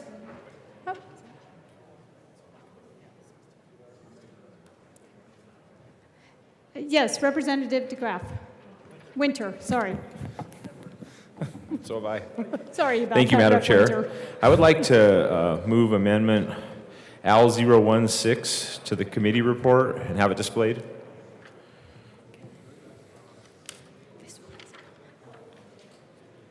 That's a proper motion, and your amendment is displayed. Thank you, Madam Chair. So in this amendment, page 4, strike lines 13 through 19, and substitute residential or mixed-use property supported with local, state, or federal funds or receiving special tax treatment for the creation of affordable housing units that is subject to one or more. And what this amendment would do here is narrow down the scope and define what properties that the bill would apply to, which are properties that receive some type of government funding, and then this would definitely separate these properties from all rental properties. Thank you. Yes, Representative Sirota.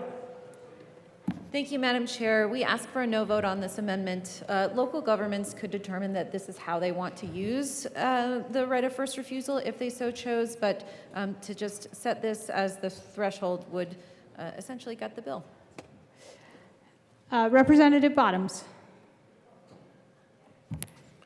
Thank you, Madam Chair. I would like to speak to this amendment, and the idea behind it is that we're staying away from people's private property.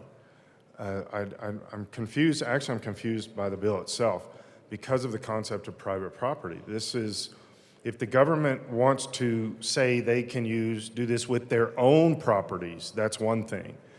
But to say that they can do this with private property, that's, I mean, that's over the top. That's like complete control. That's like different government mentalities, not democracy, but other ones that are controlling this. And so I speak strongly to this amendment that this is truly just private property. Let's keep them separate. Let the government do what it wants to its own property, but keep everybody else's property out of this. This seems to be common sense to me. Are there further comments on L016? Yes, Representative Winter. Thank you, Madam Chair. I know they urged a no vote because it puts constraints, but that's why we're running the amendment, is it does put constraints.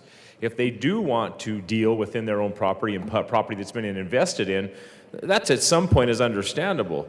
To totally rein in the free market and stop like the trade in between people and allowing people to try to grab as much finances out of a sale that they can, to me seems un-American. So I urge a yes vote on this amendment. It's Representative Holtorf. Thank you, Madam Chair.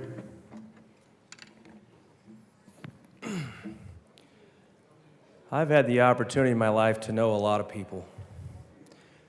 One such person was the son of my mother's best friend, her bestie, a Denver resident, who owned a piece of property in Denver, city and county of Denver. He entered in a negotiation, and this is why this amendment is so important. Allow me to explain, Madam Chair. He entered into a negotiation with the city and county of Denver on the sale of his property near the National Western Stock Show Center. The city and county of Denver, their attorneys, city council, staff, put an enormous amount of pressure on my good friend who's been to our ranch many times to camp, hunt, and fish. And I've known him since I was about, 8 years old. His little brother was one of my best friends. But I watched this family friend for 3 years involved in negotiations with a local government entity. And you want to talk about hell in that situation? Now, thank God he was a man of character and substance and would stand up and be defiant, because most people would have buckled their knees to the full weight and strength of all the attorneys and the power of a municipality known as the city and county of Denver, because they wanted his property and no one else was going to get a chance to buy it. Now, ladies and gentlemen, this is a true story. I've been to this gentleman's property. I've barbecued outside his building. His life savings was put into purchasing this property. But then he got into this negotiated situation that smells just like this bill. If that gentleman was here today, and I won't mention his name to protect his identity, if he was here today or if he was in that committee, I guarantee you he would have stood up and spoken loudly against this. It's not a level playing field. Free and fair is not part of this lexicon when you get in those situations. Eventually, he was able to come to an agreement. 3 years. 3 years. Did I say 3 years trying to transfer his property in a fair market value sale when his property was discounted? Oh, wait, let me go back to those words. Because this is important. This matters. This matters to citizens of Denver. It sure mattered to my good friend Tom. Okay. I got to find those words. They pop up so many times in this thing. Economically substantially identical offer. Economically substantially identical offer. Now, this particular amendment, as we go back to it, I'll read this, page 4, strikes lines 13 through 19. Residential or mixed-use properties with local or state or federal funds receiving special use treatment for the creation of affordable housing units that is subject to one or more. I will tell you that nobody wants to solve the housing issue more than me. And several weeks ago, I was up here promoting reducing regulations so we could build. But I don't want to infringe upon the free market. I don't want to infringe upon the free exchange of property. And this particular amendment, I believe, is a good amendment brought forth by my colleague from Trinidad in House District 47. The question before us is the adoption of Amendment L016. All those in favor say aye. Aye. All those opposed, no. No. The noes have it.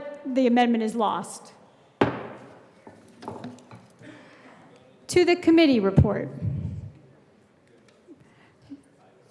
Representative. Okay, the committee will stand in a brief recess.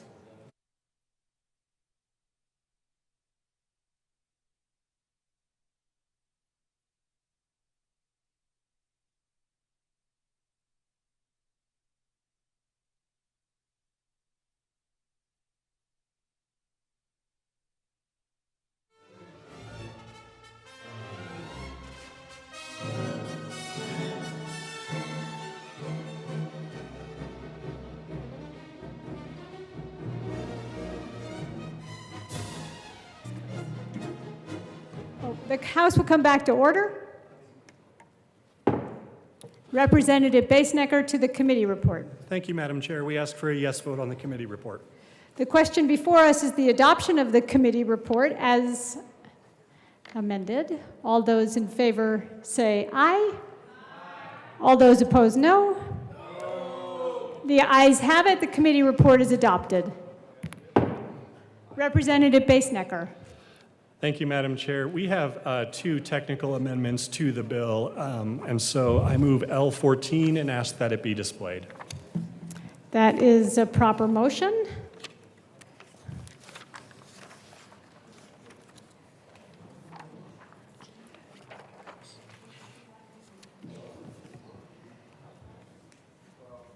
L14 is displayed. Would you like to tell us about the amendment? Rep. Basenecker. Thank you, Madam Chair. This just makes some clarifying language in terms of the affordability requirements that are already in the bill. It actually doesn't change any of those requirements. It just is laid out in a little more reasonable and understandable fashion.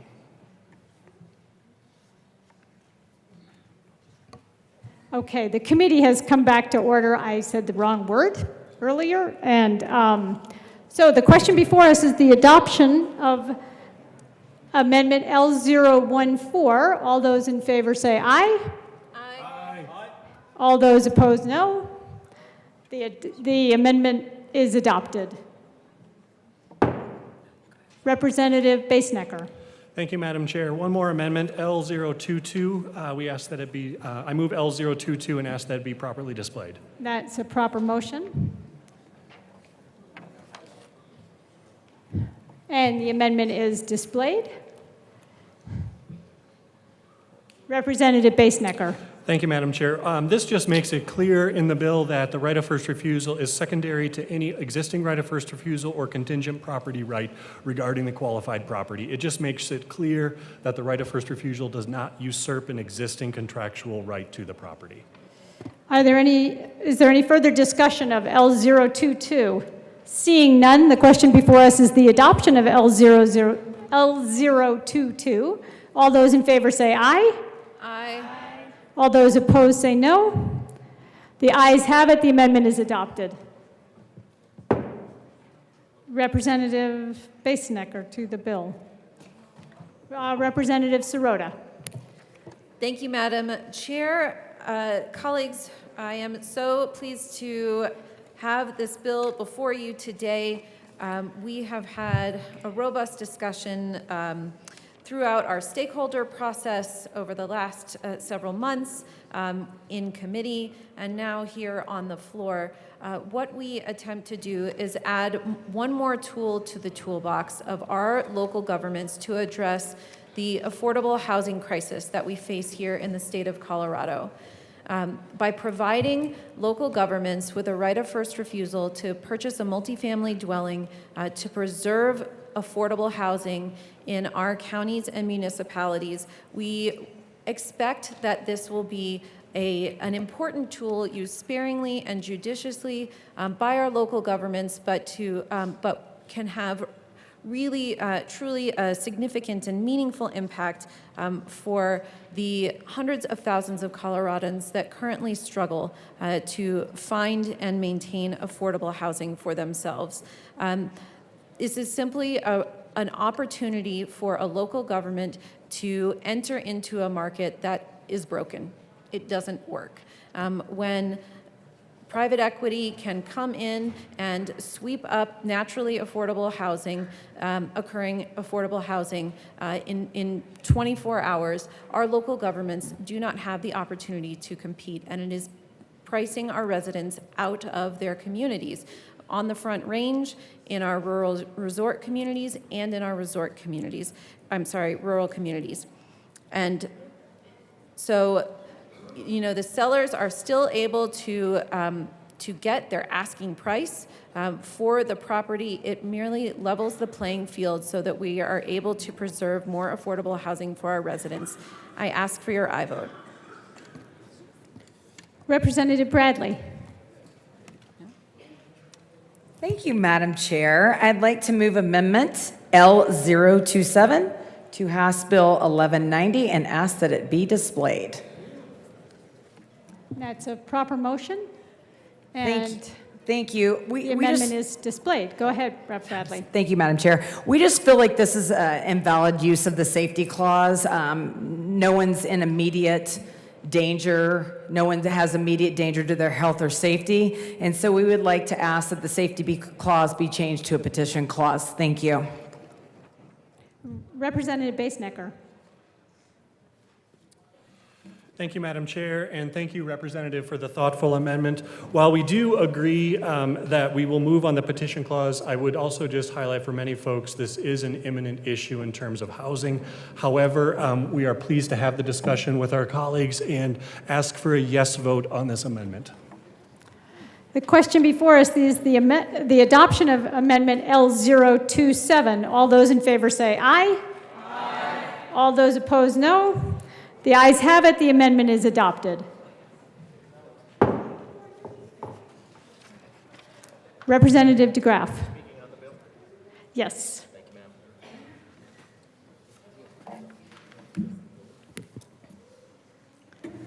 Somebody keeps messing this up.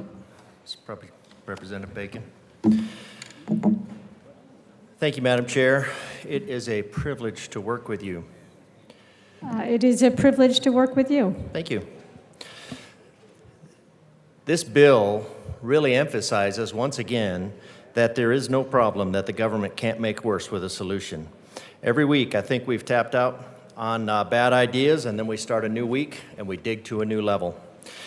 I respect the singular ability to evade logic, history, and constitutionality, and while the free market economies don't... Representative, Yes, ma'am. can you speak to the bill?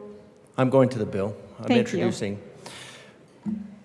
Free market economies don't always work the way we want them to work. Forced economies never work at all. From a constituent from the county of El Paso County, please accept this letter of opposition on behalf of the Board of County Commissioners to House Bill 1190, 23-1190, Affordable Housing and the Rights of First Refusal. If this bill were to pass, Colorado would become the first state in the country to allow local governments the ability to purchase multifamily properties before private bidders. House Bill 23-1190 sets a very concerning precedent of government intervention in a free market enterprise and an individual's right to sell their property in a timely manner. Under this bill, local governments would be the first in line to buy multifamily properties if they could match a competing offer and commit to maintaining an affordable housing at the property for at least 50 years. During a time of inflated housing prices and high interest rates, a 50-year commitment seems extremely risky and unwise. This legislation creates a disincentive for sellers because the process for a government to purchase a multifamily property could stretch on for months, as my colleague discussed. A government would have 14 business days to preserve its right of first refusal and an additional 90 business days to make an offer and must agree to close on the property within 100 business days of the execution of an agreement for the sale of the and purchase of the qualifying property. 6 months to close the sale is an incredibly concerning and could adversely impact couples going through divorce, small businesses who cannot afford to wait for local government to exercise this right, or even members of the armed forces, which is a of particular interest in El Paso County. The bill is not the right solution for El Paso County or the state of Colorado, and for the reasons above, we ask that it be postponed indefinitely. One thing that hasn't been mentioned, looking at the U.S. News World Report, what is affordable housing? The U.S. Department of Housing and Urban Development defines affordable housing as housing where an occupant is paying 30% or less of the gross income on total housing, including utilities. The phrase affordable housing is also colloquially used as a general term to refer to housing assistance for low-income individuals, including housing vouchers or housing designated for residents below a certain income. While 30% of gross income may be considered the baseline to determine whether housing is affordable, many households are forced to spend much more than that for their home and utilities, and they may or may not be receiving housing assistance to cover the high costs. Very low affordability is considered 60%, says Erica Young, Associate Director of the Bipartisan Think Tank. In some cases, affordability is even worse. There are families that spend 80% of their income on housing. This is really shocking. So when I say, again, housing, what is that? Affordable housing. One thing that it doesn't represent is the income level. This is always presented as a way to get, it's as it says in here, colloquially used to determine whether a housing is affordable, or it's inferred as some sort of low-income housing. This is far from low-income housing. Housing that is less than 30% of the gross income, including total housing, including utilities, is not intended to cover the rent of people in minimum wage jobs. 30% market, 30% in that frame is meant for high incomes that move in. That we have lots of. Look at our housing. The housing is going for $600,000, $700,000 in El Paso County, higher than that in Denver. The incomes, these incomes of which 30% or less of the gross income on total housing, including utilities, is not for low income. This puts the government in charge of not low income housing, like everybody wants to believe, but it's fairly high end income. It's very disingenuous. The whole idea of this bill helping out people is very disingenuous. It is going to be used for incomes where 30%, you can have a $300,000 income. Affordable housing is something completely different than somebody that's on $50,000. This bill doesn't address what affordable housing is. It doesn't address that it's for low income housing. That should be a great concern. We're playing with definitions here, and we're tugging at the heartstrings of everybody, trying to get them to just go and help the little guy. And this isn't to help the little guy. But let's look at it a little deeper. We hold these truths to be self-evident. We all took an oath, and we all took a pledge this morning, in fact. We hold these truths to be self-evident, that all men are created equal, endowed by their Creator with certain unalienable rights, that among these are life, liberty, and the pursuit of happiness, that to secure these rights, governments are instituted among men, deriving their just power from the consent of the governed. Let's see. Where is taking eminent domain of somebody's property anytime it comes on the market, where is that part of securing the rights of the individual? It's not in there. Well, actually it is. Because we could go to the 5th and the 14th Amendments. Let's see. Let's look at the 5th Amendment. The 5th Amendment.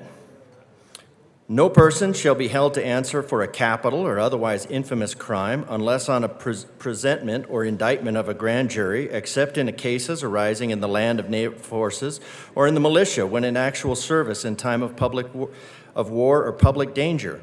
Wow, we're in a 5th Amendment here, so this is pretty serious stuff. War or public danger. No, nor shall any person be subject for the same offense to be twice put in jeopardy of life or limb, nor shall be compelled in any criminal case to be a witness against himself, nor be deprived of life, liberty, or property without due process of law. Nor shall private property, what? Oh, we're talking about private property here. Nor shall private property be taken for what? For public use. No property shall be taken for public use without just compensation. It's almost like the founding fathers looked in and saw this body and said, that is an incredibly bad idea. And we should in general look at history like it's a warning from the future. This is an incredibly bad idea. We went through it last week. And we explained how county after location, these rent control schemes, while they might benefit a few and they benefit politicians in the short term with very short-sighted political gain by tugging at the emotional heartstrings of their constituents and promising that it's going to knock their rent in half, when it will do absolutely no such thing. Absolutely no such thing. You're going to eliminate housing. I'm looking at a house, I'm thinking about selling it because the predatory practices of this body. So let's look at the 14th Amendment, because we wanted to see if the Constitution actually does talk about this. And that was a pretty serious one, the 5th Amendment. I mean, you're talking about depriving of, no person shall be deprived of life, liberty, or property without due process of the law. And they thought that was such a serious thing that it was talking about double jeopardy, grand juries, militias, public in actual service in war and public danger. This deprivation of property without due process of the law, in support of the document that you took a pledge this morning to support, was considered very serious. Let's look at the 14th Amendment. All persons born or naturalized in the United States and subject to the jurisdiction thereof are citizens of the United States and of the state wherein they reside. No state shall make or enforce any law which shall abridge the privileges or immunities of citizens of the United States, nor shall any state deprive any person of life, liberty, or property without due process of the law. See, that's an interesting one, because no state shall make or enforce any law which shall abridge the privileges or immunities of citizens. And then it goes on, even non-citizens, nor shall any state deprive any person of life, liberty, or property without due process of the law, nor deny to any person within its jurisdiction equal protection of the law. So again, our founding, looking at the history of the Mediterranean and Middle East countries, and then the more nascent European countries, looked at this and said, a key to our thriving is the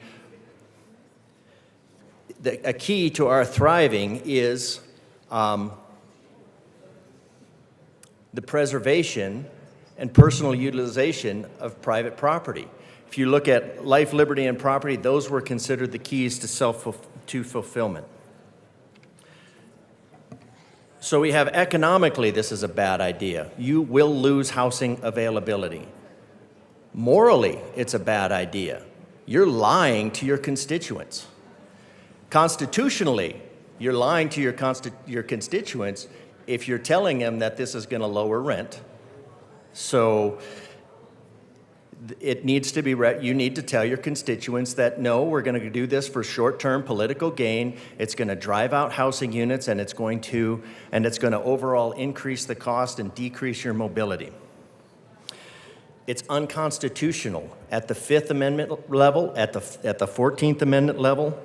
Eminent domain is the government taking ownership, is the power of the government to what? To take. It's the power of the government to take private property for private use without the owner's consent. Where did we get our rights in the Declaration of Independence? From the consent of the governed. This is not for some eminent domain that is going to be, which is iffy in and of itself. This is setting up a collusion between private industry and the government. And this will backfire. It backfires every single time.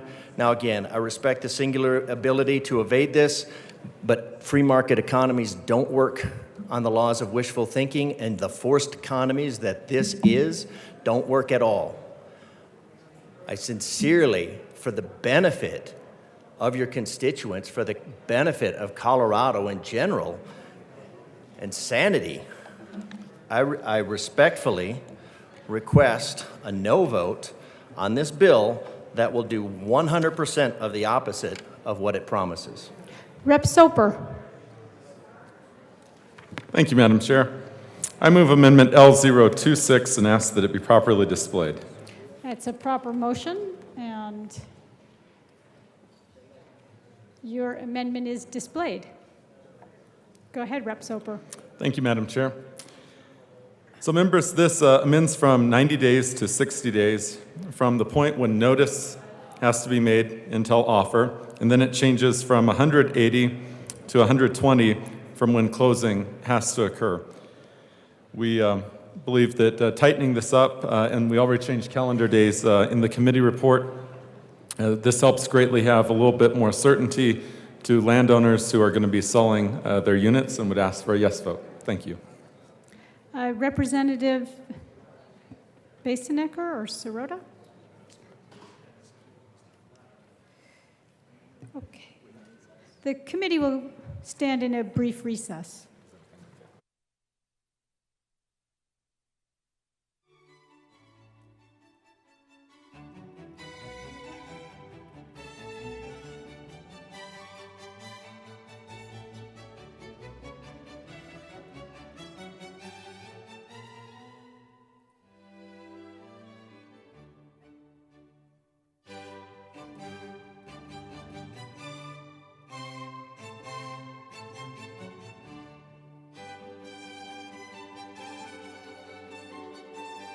Order.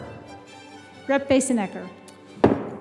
Thank you, Madam Chair. I am pleased to have dialogue around the timeline for this bill in an effort to get something that is absolutely workable for folks, even if we fundamentally disagree on the policy. That is a commitment that Rep. Sirota and I have made from day one. We continue to make that commitment, and I appreciate my representative from Delta County, I believe it is, offering this amendment. And so we would ask for a yes vote on this amendment. Is there further discussion of L026? Seeing none, the question before us is the adoption of L026. All those in favor say aye. All those opposed, no. The ayes have it. The amendment is adopted. Representative Basenecker. Thank you, Madam Chair, and thank you, colleagues, for the good conversation on this. I wouldn't add anything to what my excellent co-prime had to say about the bill, other than to say that we ask for your yes vote. Is there further discussion? Yes, Representative Bottoms. Thank you, Madam Chair. I would like to speak to this bill some, and I think maybe we haven't processed some of this a little bit. When you have what we're doing with this bill is we're giving the ability to the government, local governments. I understand they're local governments, but I think that actually makes it worse rather than better. Because when we let the local government start making the decisions on this and who gets to buy property first and who doesn't, to me, that we're allowing the local government to become the strong arm. We're actually designing a bill here that makes the local government have the ability to bully the private person, not the government side. Again, the amendment that we brought up earlier, if the government wants to do this within their own properties, still don't think it's a great idea, but I don't have a problem with it. But when we're going to private individuals, we're basically saying the government has the ability, and this actually looks, if you look back in our nation's history, not necessarily Colorado, but in our nation's history, this actually looks like this exact same stuff that was going on in Chicago and New York, like mafia stuff. And that's a weird thing for me that we would be doing this. We're telling private individuals that they cannot sell their property to whoever they want. Now, I'll use a simple illustration for us all when it comes to, I have a Jeep. I have a large Jeep, and I put a lot of stuff on this Jeep. The thing is my wife reminds me regularly that does not raise the value of the Jeep. It only loses money from us. But those are choices that I'm making, and so I make this Jeep big tires, lights, all this other stuff. In the process of that, to someone that likes that, the Jeep goes up exponentially in value. Blue Book changes none, but the actual value of the of the Jeep goes up to those that want to. It's the same way with land from private owners. If the government just comes in and says, this is the value of that land, that's not a legitimate value for all the different people that are potentially trying to buy this land. And so what we do is then we strong arm the individual. This is a direct attack on the individual. We talk about protecting people, and we talk about making sure that people are having the ability to have equality within the government system. This specifically takes that off the table. Now it says the government will make all these decisions. The government, and here's something else that I don't think we've processed here. The bill says that we have 14 business days to start this. Then you have 90 days after that to set up the actual agreement, and then you have 180 days for that agreement to go through. Now, after that happens, the bill says in the following paragraph that at that point, after the government has made it pretty much impossible for a private person to vote on this bill, buy this property, then the government, that local government, can then take that piece of property and have this right handed over, this right of first refusal handed over to another group of people that the government chooses, that says that they are legitimate from the government's mentality. We have already spent all of these days keeping private sellers out of the context. Now we're adding all these other days. Then you can start over by handing it to somebody else. So basically, this just allows the government to control every single bit of this. So the idea that a private individual could come up and actually buy property at a value that they deem, not necessarily market value, that's not the way all land goes. I've seen this many times over. You submit a piece of land to somebody that really wants that land for whatever reason, maybe family member or something else. They have a reason why they're wanting to buy that. The guy that grew up down the road for years from this piece of property has a reason why he wants to buy that. It's way more valuable to him than it is to this government entity. So the idea that we just take this off the table, we pretend like the private individual no longer has a voice in this, no longer has a word in this, that doesn't make sense. This is the epitome at the government level. This is the epitome of capital cronyism. We're not allowing the individual that we say so much, the we the people, to be part of this. This bill is horrible in so many ways. It's attacking people. It's attacking property owners. It's attacking people that want to buy property. And it's basically saying we're just going to hand it to the government, so the government, who knows so much more than us, will be able to make it affordable housing. That is a horrible attack against the people of Colorado in so many different ways. So I strongly encourage a no vote on this bill. Is there, yes, Representative DeGraff. Thank you, Madam Chair. Just like to emphasize my colleague's point.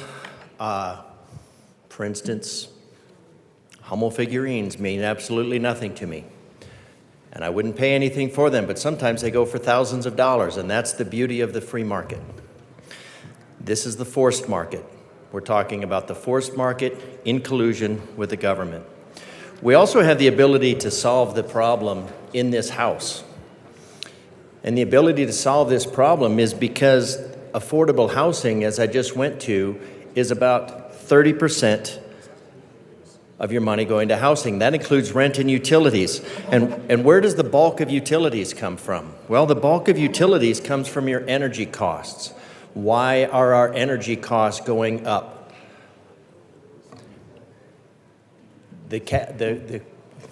Rep, is that about the cost of the energy is going up because of the forced market of people inserting themselves and restricting something like... Rep DeGraff, is that about this bill, or? Yes, ma'am, it is, because we're talking about affordable housing, and part and parcel of affordable housing, as I defined, is the utilities that goes into it.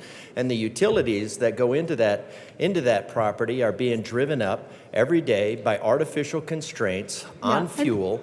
Rep DeGraff, I'm just going to suggest that this bill doesn't have to do with utilities, so let's keep it to what this bill deals with. Okay. Thank you. Thank you, Madam Chair. I will just speak to where this body can actually solve the problem It does not solve the problem. It does not address the problem. This bill going back to the bill is a position where this body is taking its previous mistakes and attempting to pave over them with new legislation. I think that Rep. Ma'am, I'm is speaking to the bill. impugning motives, and we're not going to do that today. But okay, if thank you want to speak some more to the bill, that'd be fine. Thank you, Madam Chair. I was not speaking to why they would be doing that, just that it was happening. So I will leave it at that. I would highly suggest that you deal with the issue where you can deal with the issue. Stop driving up fuel prices with ideological and ineffectual means. That's it for me. Is there any further comment on House Bill 1190? Seeing none, the question before us is the adoption of House Bill 1190 as amended. All those in favor say aye. Aye. All those opposed, no. House Bill 1190 is adopted as amended.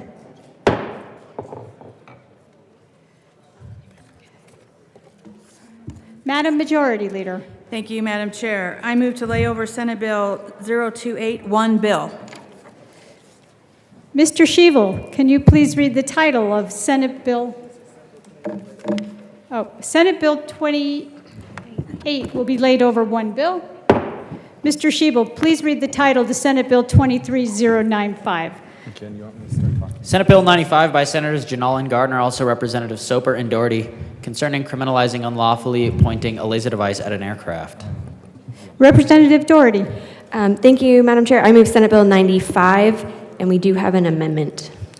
Okay, that's the bill has been properly moved, and would you like to move your amendment? I move Amendment L004 and ask that it's properly displayed. I talked about the amendment. Yeah. And that is properly displayed. Rep. Soper. Thank you, Madam Chair.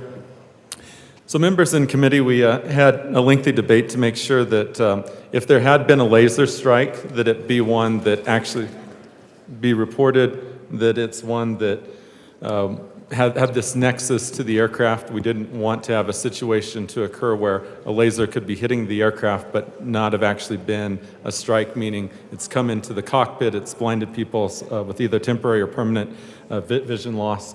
So this one just clarifies and addresses the concerns of the members of the Judiciary Committee and would ask for a yes vote. Is there further discussion of L004? Seeing none, the question before us is the adoption of Amendment L004. All those in favor say aye. Aye. All those against, no. The ayes have it. L004 is adopted. Representative Garcia.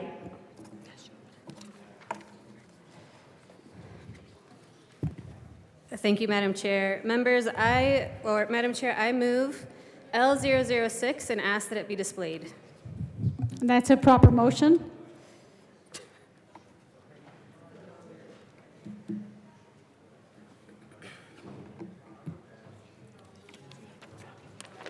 They had it.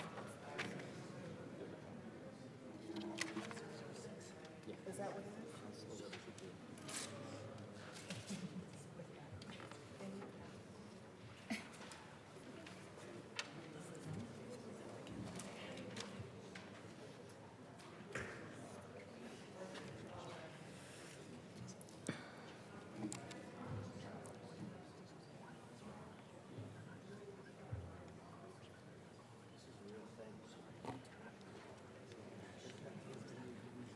Okay, L006 has been moved and is displayed. Members, I'm bringing L006 today because in Judiciary Committee there is ongoing conversation as well around how a policy can actually demonstrate harm and intent. So I am proposing to strike knowingly points and focuses to intentionally focuses. This addresses the element and the question of intent, as well as making sure that our little cat lasers that we play with to entertain our cats are not considered a felony if they are pointed randomly. So I would also like to include an exemption of Class 1 or Class 1M laser devices. Thank you. Representative Doherty.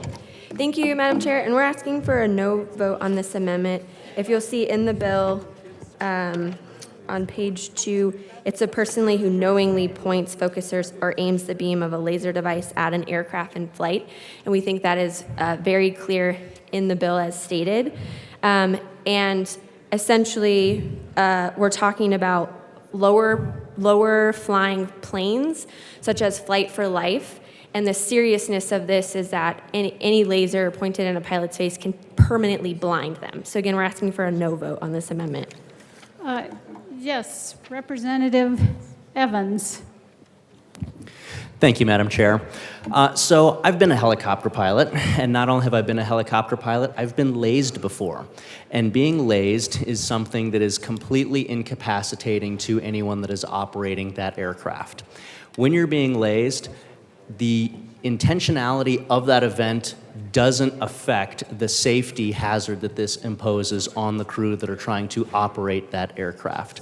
So determining whether or not this was intentionally focused on an aircraft or knowingly focused on an aircraft is really outside the point of what we're trying to do here. The point is that we need to ensure that we are protecting the crews and the folks that are being transported in those aircraft, whether or not it's a news helicopter, a Flight for Life, an airliner that's on final approach into DIA.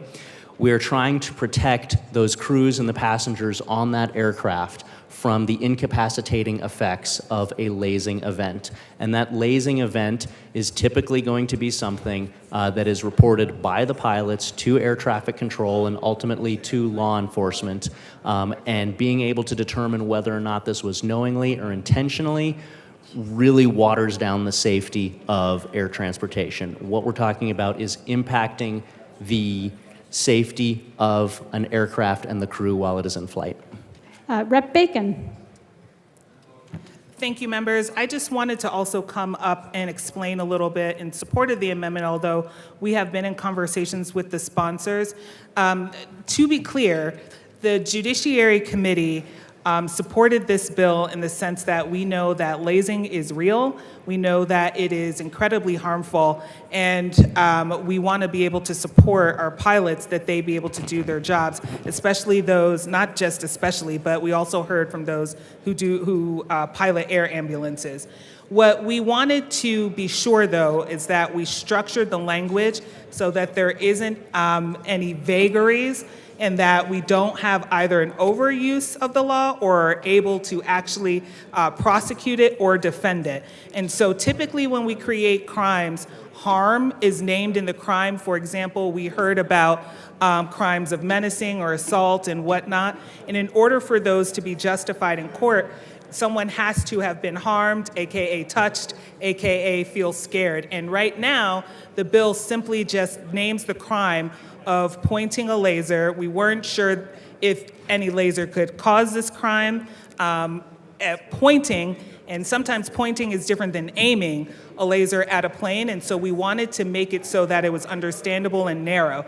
And that's why we brought this language, not to undo the bill, but to be clear on what the behavior is that warrants the crime, so that, you know, a kid laying down with a $5 laser from Walgreens that says either don't point it in your eye, but it doesn't go more than 2 feet, wouldn't qualify because they couldn't then have the intent to harm the plane if it couldn't actually harm the plane. So what we were trying to do was, again, narrow down that you have to be aiming at the cockpit. You have to be trying to bring the plane down, and also naming that the harm happens. So that's what we were trying to do. The second, the last few lines here, we also asked in committee what kind of lasers are capable of the harm, and because we couldn't get an answer to that, which was a legitimate question. If it's any laser, then that's the answer to that. But if the other lasers cannot do what the harm was, we didn't think that should be a felony, especially if someone knows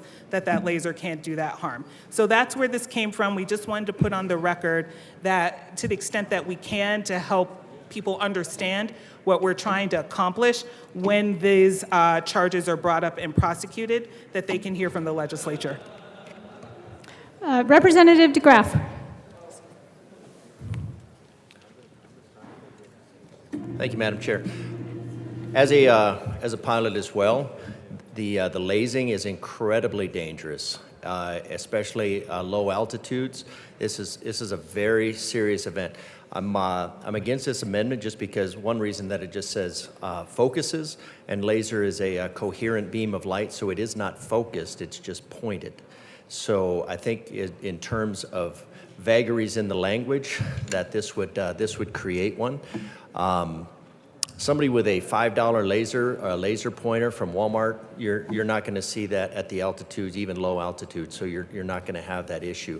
But there are some very, very powerful lasers out there, and at low altitude, causing dazzling in the temporary or permanent blindness. That is not a good thing to happen to your air crew on short final. Representative Holtorf. He's good, okay. Oh, no, he's not good. I'm not good. Thank you, Madam Chair.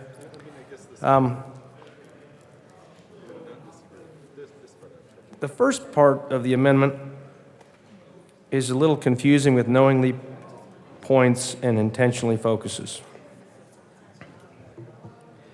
The last part identifies the class of laser. I will tell you, many of you know I used to fly H-64 Apache attack helicopters. That particular airframe has a forward-looking infrared system, it's called FLIR, in the nose of the aircraft that is the target and acquisition designation system incorporated with the forward-looking infrared radiation system that allows for night vision system flight. If a laser is pointed at the nose of the aircraft and intercepts with the FLIR, and I am flying NVS, night vision system, at any altitude or speed, there is a high probability that flight will terminate in a very uncontrolled situation. Because the Apache attack helicopter has what's called an IHAD system, integrated helmet and sight system. You rotate a reticle over your right eye, and it superimposes the FLIR image and all of the digital flight information of every known type into your right eye. You not only fly the helicopter with your right eye, you engage targets with your right eye. And so with respect to that, I'm concerned about the class or intensity. This says class 1 or class 1M. I believe that is the highest. Low intensity lasers aren't going to do this, but the high intensity lasers will. And so I'm very concerned about that. And I think this amendment does focus on the type of intensity that would cause an attack helicopter pilot to have his life and his crew member's life threatened in flight training or even in combat. Thank you. Representative Garcia. Madam Chair, I just want to thank the good representative from El Paso County who illustrated exactly the point of why this amendment is needed, that when you have small little lasers that we play with our cats, it's not going to reach the airplane. However, the way that the bill is written, those folks could be then charged with a felony for playing with their little cat lasers. I urge a yes vote. Thank you so much. Representative Doherty. Thank you, Madam Chair, and for the discussion. And again, I think we would just point to the amendment that we just also ran that says the incident has to be reported by a pilot or a crew member of the impacted aircraft. So we're not talking about a mistake or lasers that kids are just playing with. This is a targeted issue that can cause serious damage, and so to both the pilot and the passengers on a plane. So we would just ask for a no vote. Thank you. Are there further comments on L006? Seeing none, the question before us is the adoption of L006. All those in favor say aye. All those opposed, no. The noes have it, the amendment is lost. Representative Doherty. Thank you. And just very briefly, I think it's really important to know that we're talking about this being a growing threat to both pilots and passengers. They reported more than 9,000 incidents nationwide, and in Colorado, 304 incidents. All types of aircraft can and have been targeted, but unfortunately, air ambulances seem to bear the brunt of attacks, most likely because they fly often at night and at lower levels. We're talking about something very, very serious here. We heard testimony from the Flight for Light pilots about that, how this has impacted some of their colleagues to the point where their colleagues have lost their vision permanently and are no longer able to be pilots again. Representative Soper. Thank you, Madam Chair. And not to belabor the point, but this is a very serious offense when someone does blind a pilot, especially when it's a Flight for Life helicopter coming in to land at the hospital, or a search and rescue helicopter aircraft is actually trying to look for someone who's lost. We take these very serious. It's a higher level felony at the federal level. We want to make sure that if this does happen here in Colorado, that local law enforcement also has the tools able for them as well. And would ask for a yes vote. The question before us is Representative Holtorf. Thank you, Madam Chair. I think this is a good bill, and I commend my bill sponsors for bringing it forth. I will tell you, on my second combat rotation, I was coming out of theater. We were flying into Ali al-Salim. It was night in a C-17 full of troops rotating out of theater. As we were coming in, we were intentionally lazed by operatives, not helping our multinational coalition, but trying to harm us directly into the cockpit of the C-17. I had the privilege, that mission, as a senior officer and an aviator, of being invited into the C-17 cockpit to sit in the jump seat. As that aircraft was laced with high intensity, and it had to be class 1 or whatever the highest level is, of green laser energy, the entire cockpit turned green. I will tell you that the pilots were not flying with night vision systems because it was an airfield with airfield lighting, and it wasn't in a combat situation. But I will tell you, not that in Colorado we have combat situations, but I will tell you that it is incredibly dangerous, and everybody knows that the most dangerous time in any flight profile is during landing. Fortunately for all of us, over 282 soldiers and service members, and none of them in the back knew what was happening. That Air Force crew negotiated the threat, reported the threat, and were able to safely land that aircraft in that airbase. But this is a real problem. It needs to be addressed. It's not okay to do this. And I think that's what this bill does. Is there any further comment on Senate Bill 95? Seeing none, the question before us is the adoption of Senate Bill 95 as amended. All those in favor say aye. Aye. All those opposed say no. The ayes have it. The bill as amended, Senate Bill 23095, is adopted.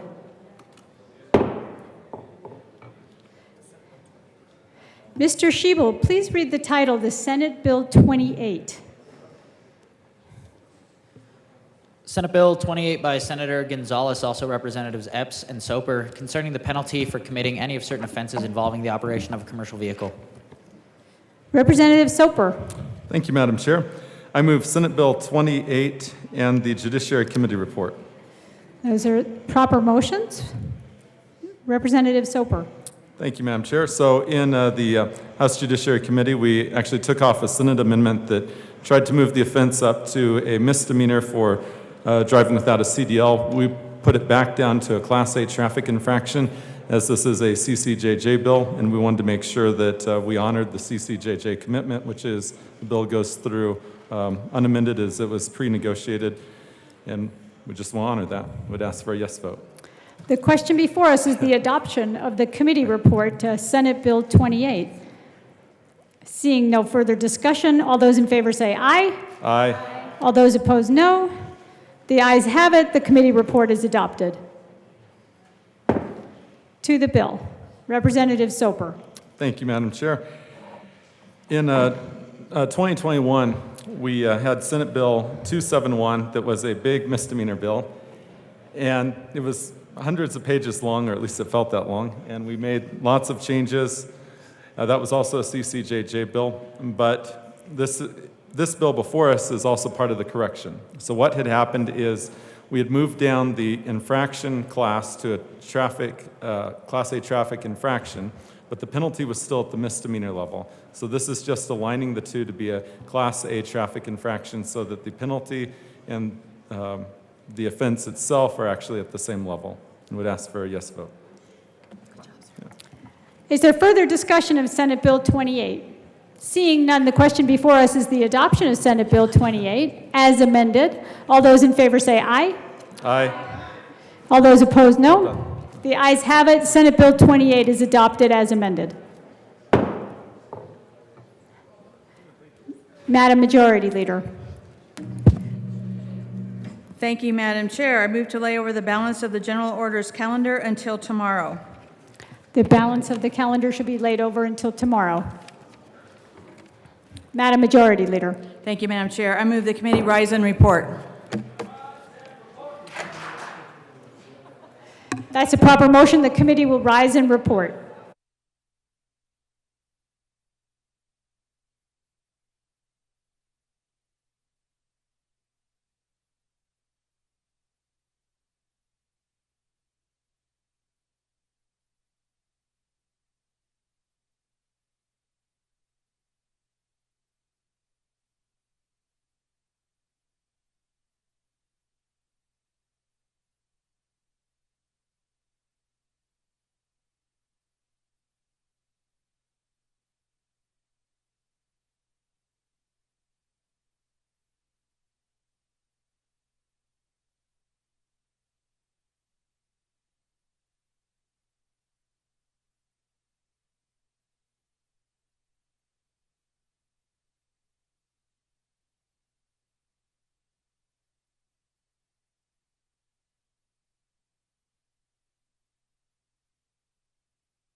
The House will come back to order.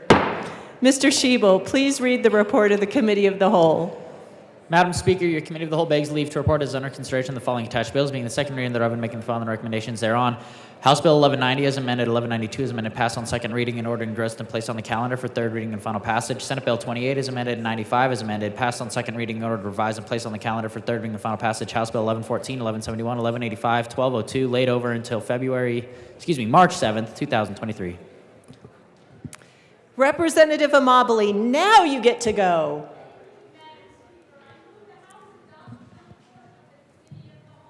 Members, you have heard the motion, and there are amendments at the desk. Mr. Schiebel, please read the Winter Amendment to the Committee of the Whole report for House Bill 1190. Representative Winter moved to amend the report of the Committee of the Whole to reverse the action taken by the committee in not adopting the following SOPR Amendment L16 to House Bill 1190 to show that said amendment passed, that House Bill 1190 as amended passed. Representative Winter. Thank you, Madam Speaker. I move the Winter Amendment to the Committee of the Whole report and ask for a yes vote. Once again, I run this amendment because I think that government should have some constraints on where and how they spend money and how it affects the free market. And Representative Winter asked for it to be displayed as I believe it properly is. And would you please display the amendment? Thank you. Thank you, Representative Winter. Now we've crossed all the T's. Thank you. Representative Basenicker. Thank you, Madam Speaker. It's an honor to serve with you. And an honor to serve with you. And I appreciate the amendment and the intent from my colleague. I would respectfully ask for a no vote on this amendment. Local governments already have the authority. In fact, under the bill, they can disclaim any or all of their rights under the bill. So they already have the ability within local control to constrain themselves should they so desire. We believe that is a decision best made by each locality, and so we would ask for a no vote. Seeing no further discussion, the question before us is the adoption of the Winter Amendment to the Committee of the Whole report. Mr. Schiebel, please open the machine and members proceed to vote. Representative Hamrick, how do you vote? Yes. Representative Hamrick votes yes. Representative Gonzalez-Gutierrez, how do you vote? No. Representative Gonzalez-Gutierrez votes no.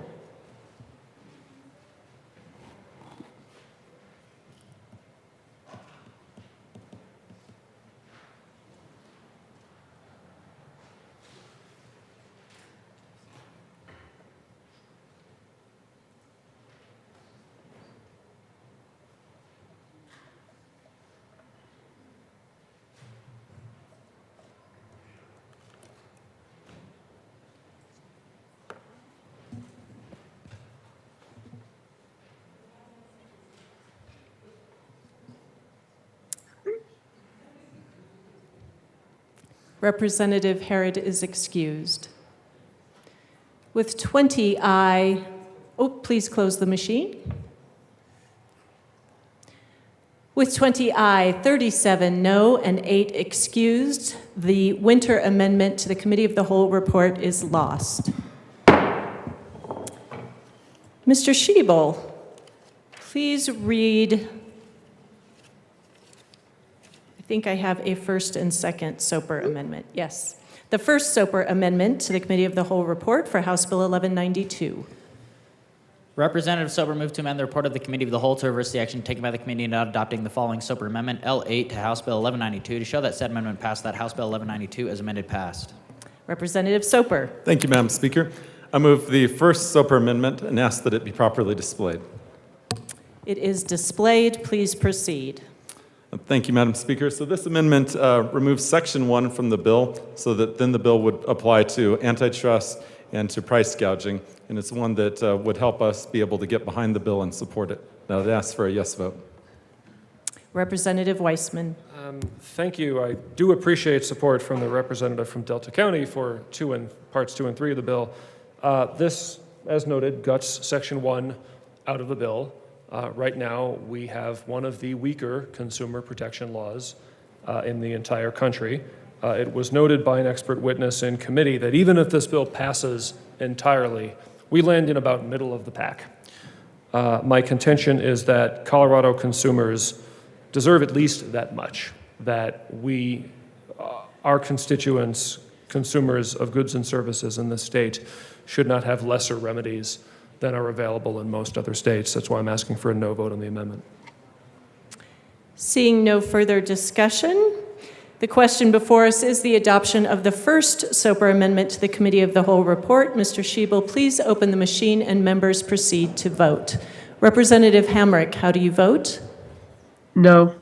Representative Hamrick votes no. Representative Gonzalez-Gutierrez, how do you vote?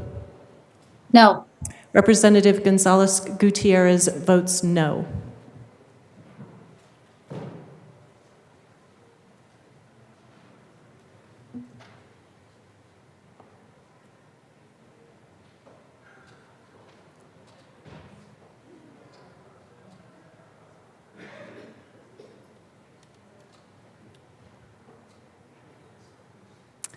Please close the machine. With 21 aye, 36 no, and 8 excused, the first SOPR amendment to the Committee of the Whole report is lost. Mr. Schiebel, please read the second SOPR amendment to House Bill 1192 to the Committee of the Whole report. Representative Sober moved to amend the report of the Committee of the Whole to reverse the action taken by the committee in not adopting the following Sober Amendment L9 to House Bill 1192 to show that said amendment passed, that House Bill 1192 is amended passed. Representative Soper. Thank you, Madam Speaker. I move the second SOPR amendment to the Committee of the Whole report and ask that it be properly displayed. It is properly displayed. Please proceed. Thank you, Madam Speaker. So this amendment is a little bit more surgical than the last amendment. It still does the same thing, which is to strike Section 1 out of the bill and make the bill something that we could all get behind. I'd ask for a yes vote. Thank you. Representative Weissman. Thank you. Members, as noted, this is written a bit differently. Substantively, it does the same thing, which is it leaves us where we are with sub-average consumer protection laws in our state. The purpose of this part of the bill is to improve that kind of protection and enforcement for Colorado consumers, because when people get ripped off, there should be a remedy. So I ask for a no vote. Seeing no further discussion, the question before us is the adoption of the second SOPR amendment to the Committee of the Whole report. Mr. Schiebel, please open the machine and members proceed to vote. Representative Hamrick, how do you vote? No. Representative Hamrick votes no. Representative Gonzalez-Gutierrez, how do you vote? No. Representative Gonzalez-Gutierrez votes no.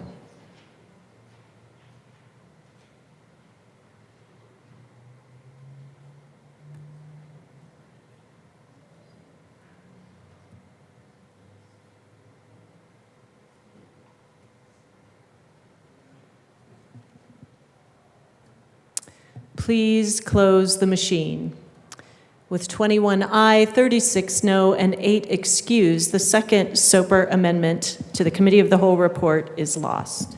That concludes our amendments. Mr. Schiebel, the question before us is the adoption of the report of the Committee of the Whole. Mr. Schiebel, please open the machine and members proceed to vote. Representative Hamrick, how do you vote?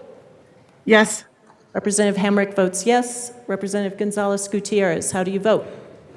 Yes. Representative Gonzalez-Gutierrez votes yes.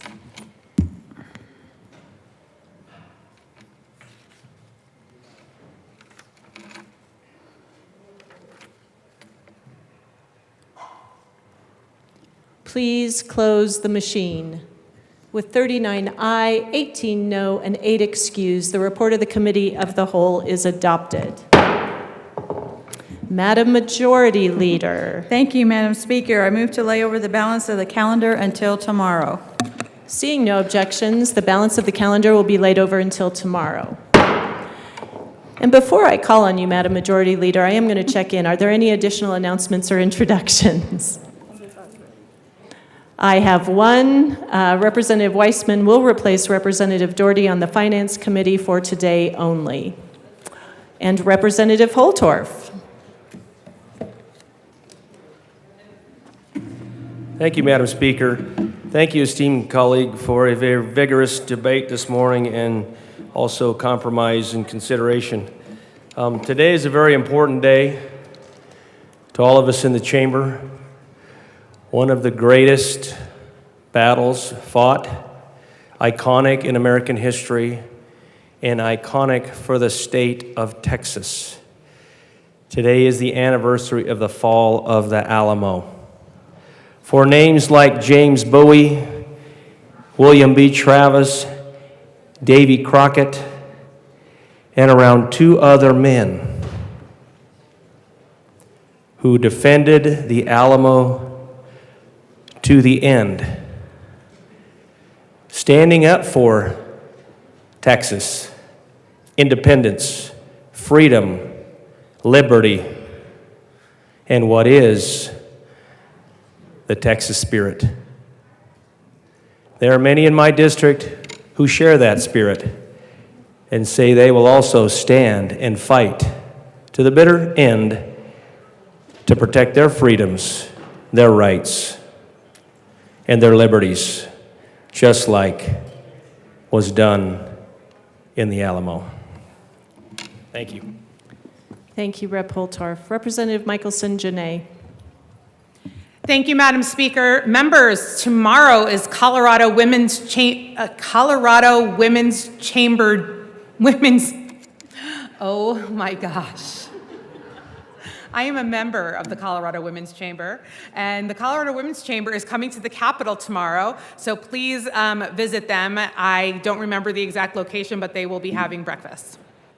Thank you, Representative. Representative Weinberg. Thank you, Madam Speaker. Just to give a quick shout out to our Chief of Staff for the Republican Party, Nicholas Sands. It is his birthday today. If you see him in the hallway, please wish him a happy birthday. Thank you. Thank you. Madam Majority, Representative McCormick, do you have an announcement?